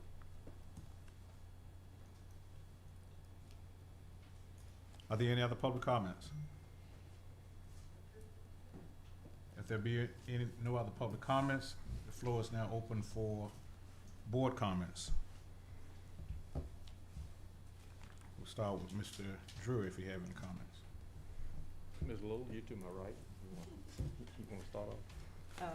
My only comments are that I appreciate the remarks that have been said tonight by all. I think conversation is Mr. Williams, who came up and presented for the seniors and for those in Dendron. He gave us a little training, I think it was about 2 years ago, on how to communicate with each other, and that communication is so very important. And it is, and that's what I think we have done tonight. I think we've heard from different groups as to what is happening and what they feel good about or what they don't feel good about, and things that we need to make happen and to clear up. I didn't know about the trail. Unfortunately, I have not had an opportunity to go on the trail. And I've been thinking that is really kind of an issue for me because I should have been on that trail. But anyway, thank you, citizens, for coming out and voicing your concerns, and I pray that when you go home that you will have understood the things and will be no more rumors going around as to what was done and what wasn't done. So thank everybody for your participation tonight, and board members, same to you. Mr. Chair, I'll chime in now. In fact, Ms. Little, you tell me whether I'm speaking out of turn when I say this next thing, is that, you know, we've been through a lot as a community and a society in the last year and a half. And as somebody said, Mike, people are a little bit more crankier these days, aren't they? And I kind of agree to that. And we're loosening things up and getting things back to normal, but it's not quite there. And I applaud the citizens' efforts here in Surrey. We were vaccinated at a much higher rate and more safe than other communities, and our death rate stayed lower than other communities, and I really enjoyed being in Surrey County during this COVID pandemic. People were very respectful to each other. With that said, we're coming out of it now, and things are not normal, but we need to get back to normal too, and I too appreciate the seniors coming out. I appreciate the board members' comments. We all have our own opinions about things. I do think at this time, and this is Ms. Little, hopefully I'm not speaking out of turn, that Ms. Little and I talked, and Mr. Calhoun too, about the board needing a retreat soon to talk through some issues and try to get us out of this, back from virtual to in person, and what we're hearing from citizens. I want to hear from the citizens, the good, bad. And I actually am one of these people that likes to talk about the problems, not the good things, because I want to solve them. And so I'm okay with that, and I would suggest that we set a board retreat soon this summer, in which we board members set the topics for discussion that we've heard from citizens and everything, because each one of us have our opinion, and I'd love to have that chance for all of us to sit down, because we can solve this and solve it together. And thank you. Ms. Calhoun? I just have just one question for staff. Do you have a status of maybe when you plan on opening up the offices, since the state of emergency has been lifted? Is there a thought schedule when that may happen? Other than by appointment only? Yes. No, not at this time, Mr. Calhoun. Right now, still by appointment only. Okay. Thank you. Mm-hmm. Mr. Howell? I would just like to echo the sentiments that I've heard my fellow board members, and listening and hearing all of the citizens' comments tonight. But I want the citizenry that is here to know that, we as a board, we do hear and we do understand your concerns, and we work judiciously and arduously to put people within different roles in the county to help make sure that your needs are met to the best of the county's ability, and I applaud the efforts that have gone in to safeguard the Surrey County community during this COVID-19 pandemic. Not just from the county staff, but the safeguards that the Board of Supervisors have employed to help the citizens. And so, in understanding, sometimes there might be decisions that everybody goes along with, and then there's sometimes the decisions that few people go along with.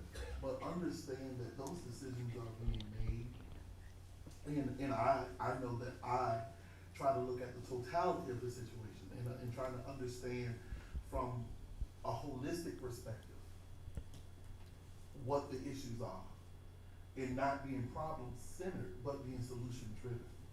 So I echo that we probably do need a board retreat to sit down and to dive into those issues and to come back with resolutions. And that's gonna help us become better. You know, it is discouraging to see posts as a young citizen of the county, to see other fellow young citizens saying, because Surrey is not progressing, we want to move out. Well, I spent 10 years away, but I always kept Surrey as my residence. And in 2019, I made that permanent move to make Surrey County my home permanent. Because I believe in this county. And I believe in the people that are employed across this county. And I believe in the board for which I sit on, that we are doing what we can do. Will we make every right decision? We may not. But if we work together collectively, we will grow Surrey County. We will do great things. And I think majority will be satisfied. Thank you. Thank you, Mr. Howell. I ditto all of the comments of the board. I believe that all the members of the board genuinely have the best interest of all the citizens of the county at heart. As Mr. Howell just stated, sometime when you make decisions, I would say 90% of the time when you're in a leadership position, you're not going to get 100% approval of everything that you do. But we, as a board, we're trying to make decisions that's a betterment for the county on a whole. I know that that is my position. Having said that, I would just like to share with the board and the citizens who are here tonight that I had an opportunity to sit in on a VACO meeting this past week for regions 1 and 2 of the state.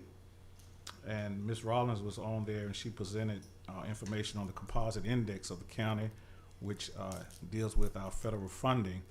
And I also had an opportunity to talk to members of VACO that would be able to present ideas for the county of Surrey to the General Assembly.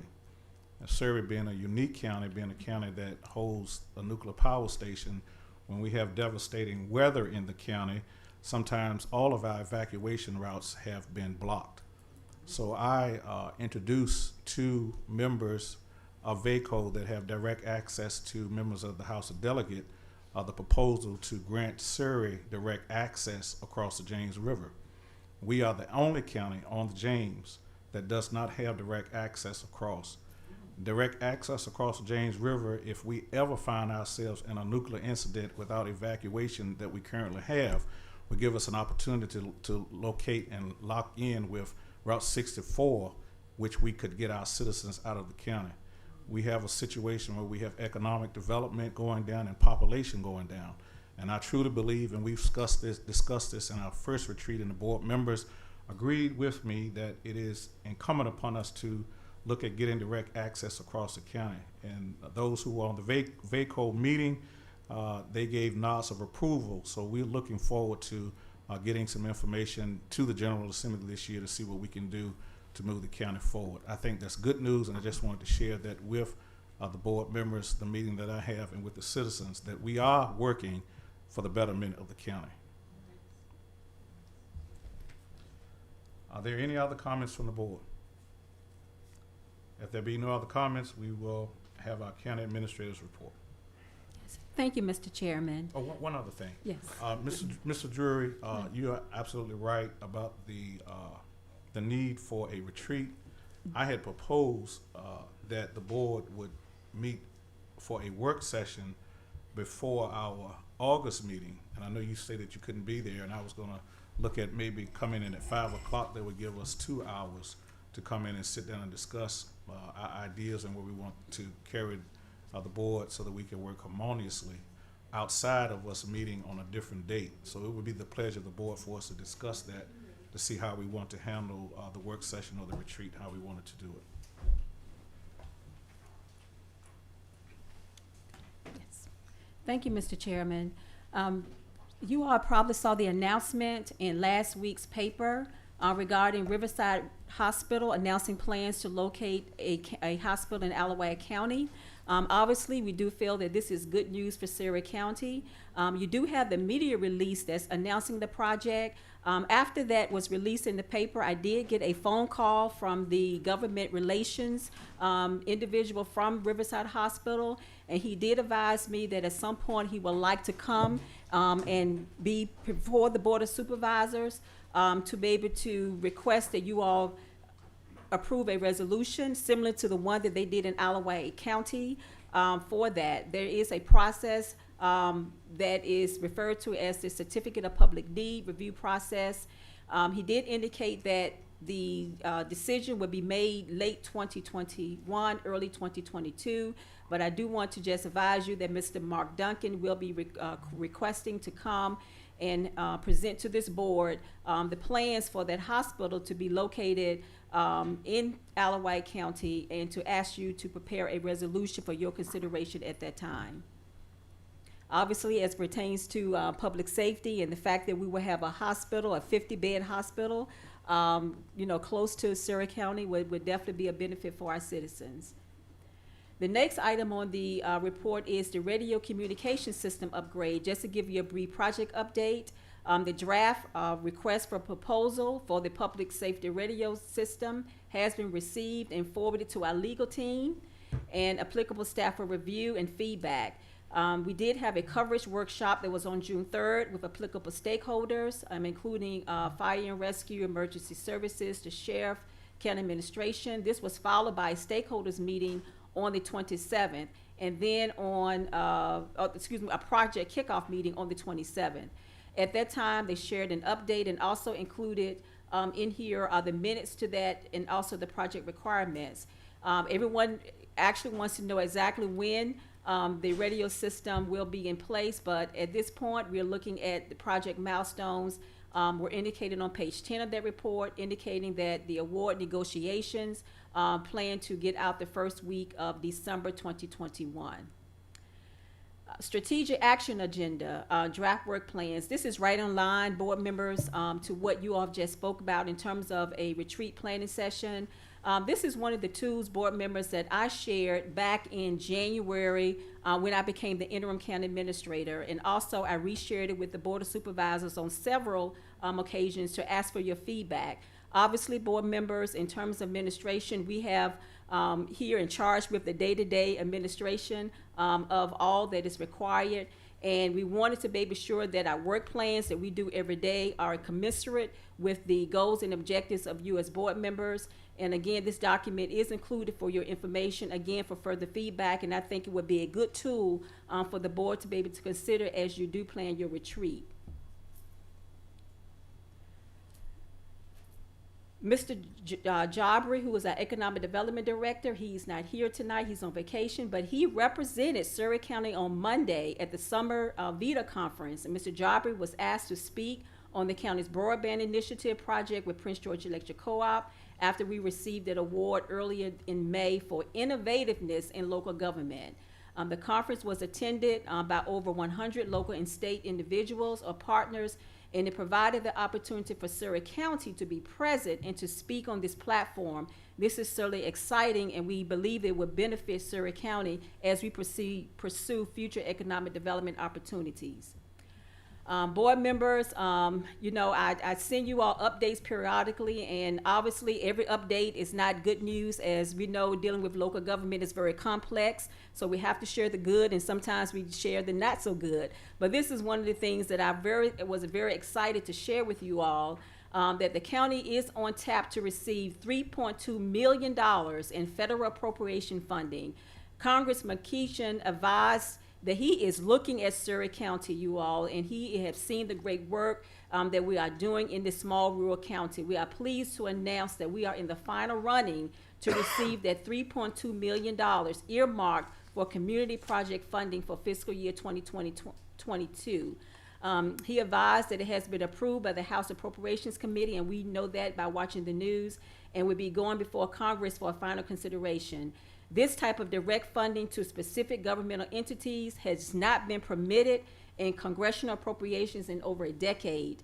Through the new CPF program, members of Congress was able to request direct funding for specific entities and projects in their districts to serve the public good. Not every request was included. Per the new rules, the members could only submit a total of 10 project requests. And the fact that Surrey County made one of the 10, we should absolutely be elated about that, board members. So we are very excited that the project, when funded, if funded, will be used to replace an aging well system at the education complex, which must be replaced by DEQ by December of 2023. The funding, board members, does require a local match of 20%. And obviously, we will have discussions going forward, board members, regarding your recommendations in terms of using the American Rescue Plan. But at this particular time, I'm only saying that is a great opportunity to be able to use some of that money to take care of the local match, because one of the primary criteria for spending it, one of the primary means of spending it is for major infrastructure, water and sewer improvements, which are significant costs we know to local governments. And I also want to, again, commend the team, Mr. Harrison and Mr. Jabri, for seizing that opportunity. And I had told you that I remember them working wee hours in the morning to be able to apply for that funding. And this certainly makes a tremendous difference to support economic initiatives in Surrey County. And you, the board, provided that resolution of support. So again, you all are to be commended for the forward thinking and innovativeness as we move forward. Mr. Elliott just talked about the vacant region 1 and 2 legislative priorities. If you as board members have any priorities that you would like us to share in terms of getting that information, there's a special session on August the 2nd. During the June 29th meeting, the dialogue that we participated in helped frames the legislative priorities for the General Assembly. I'm not going to go over that information. Obviously, as he stated, I did talk about the composite index in Surrey County being 0.80 at the highest it can be. Board members and citizens, this put us in the same category as Arlington, Alexandria, Goochland, Fairfax, Howland, and Bath counties, who we know are, we consider to be much richer counties than Surrey County. Louisa County is the only other locality that does have a nuclear power plant, and their composite index is 0.5474. So this is something that we would like, for your board approval, to be able to present as a legislative concern and make sure that Surrey County, presents this information as a legislative priority for the General Assembly to look at in upcoming sessions. Farmers Market Fridays and county events. We are continuing, board members, to have great attendance at our farmers market. As stated earlier, we are really trying very hard. Board members and staff is doing a wonderful job to really plan activities and events for all of our citizens to enjoy here in Surrey County. So the farmers market attendance has really grown from 80 to 301 at the June 17th market. We've already talked about the July 3rd festivities. National Night Out is going to be happening on August the 3rd. So again, we are working diligently to be forward-thinking in these activities, and we do encourage board members and citizens to come out and enjoy all that, again, this county is putting forward to offer for our residents here.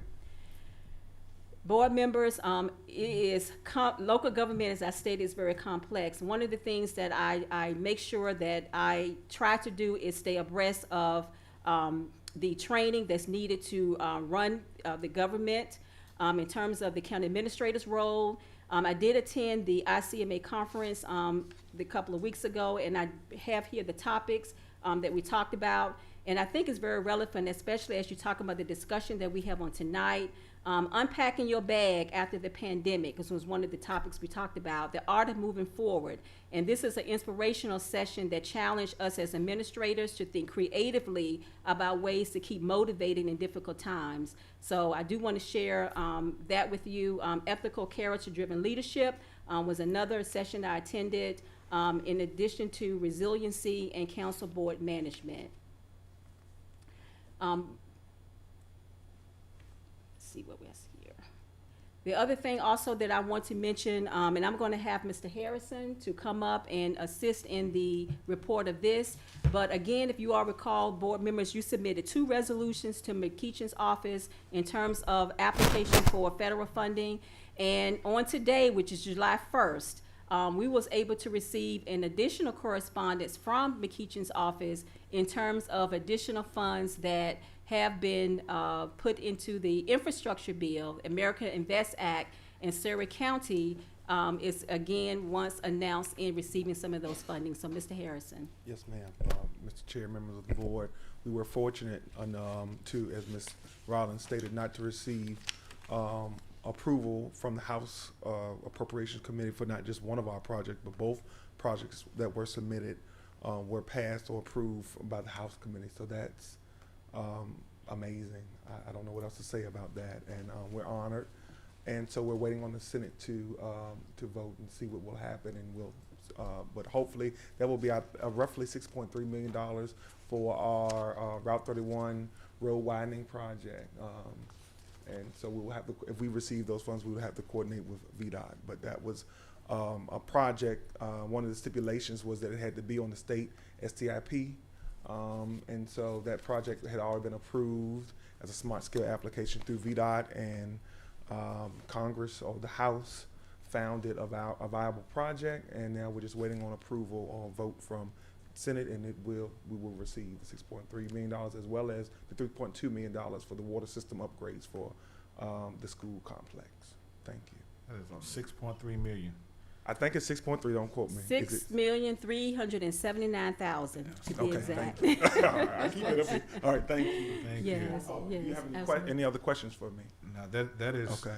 good news, and thank you for your office and the work to bring these funds to the county. Yeah. Nearly $10 million total, and from what I understand, the maximum amount that any locality could receive was $10 million. So our total $9,579,000. Now, board members, I don't know what's going to happen in terms of whatever final decisions would be made, but the only thing that I can say at this time is the fact that Surrey County was at the table, and the fact that we were competing with some of the larger localities. You got Chesterfield County, Prince George County, and the city of Richmond. When you look at that announcement, you'll see that they were also included in the federal projects. But again, the amount, that $6.3 million that Surrey County is slated to get, was the largest of all of those projects that were submitted. So again, this speaks volumes to the work that our staff are doing to definitely support economic opportunities in Surrey County, and we are very excited that we was able to get these project funding submitted to Congressman's office for consideration. So that is great news.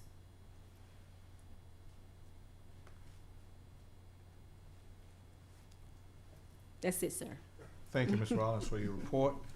Board members, the other items on is for information only. The Blackwater Regional Library, Administrator Rollins serves as commencement speaker for the Head Start Transition Program. Mr. Rollins spoke on the Surrey County Parks and Recreation, the third for 4th of July, Celebrate Independence, and all the informational items. I think the thing that we need to entertain as a board, how we want to go about planning the retreat. Do we want to do it outside of the work session? Do we want to do a separate retreat? And if so, then we would have to work on it and get some dates to staff so it can be publicized. But we do look forward to having a work session on August, I believe it's August the 5th, our next meeting date. Is that the correct date, August the 5th? Yeah. Yes, August that's the 5th. correct. Mhm. So we had announced that we would have a work session 1 hour prior to our meeting on that evening. Could I get a motion? Could I get a motion for the work session, and then we can entertain a retreat at that time? Mr. Chair, what is the work session? I'm It sorry. is basically for discussion amongst the board. I know staff had a couple of things they wanted to present to us, but just for dialogue between the board as to where we are as a board and where we planning on what we want to see done together as a Just a board. reminder to other board members, I'm very possibly not going to be here on August the 5th. And I was thinking that we would have a a meeting sometime with the board, not ahead of a meeting. I think we need more time to discuss things that would be totally, board topics. I do agree. I'm just saying that we can do actual retreat. Right. Outside of that, we just want to come together a little early before the board meeting to discuss some things at hand right now. That's okay. I just don't want to hear any complaints that I'm not there, so, because I may not be, so. Yes, sir. Mr. Chairman, so moved. Have a motion, could we get a second that we would hold a work session 1 hour prior to our regular meeting on the 5th? Could we get a second? Mr. Chairman, I do have a concern, about one of our members not being able to be present. Well, I understand that, but he's not gonna be at the board meeting as well. It was just a matter of us just having dialogue. That's all it was for. But if you don't wanna have it, we don't have to have it. It's not a big issue. I want to have it because I think it's very urgent that we do. My only question is if we're missing one person who has spoken that they will not be able to be there. Is this the retreat or just? This No, is this is a work session, not the retreat. We're looking at planning a retreat for all the board to come together.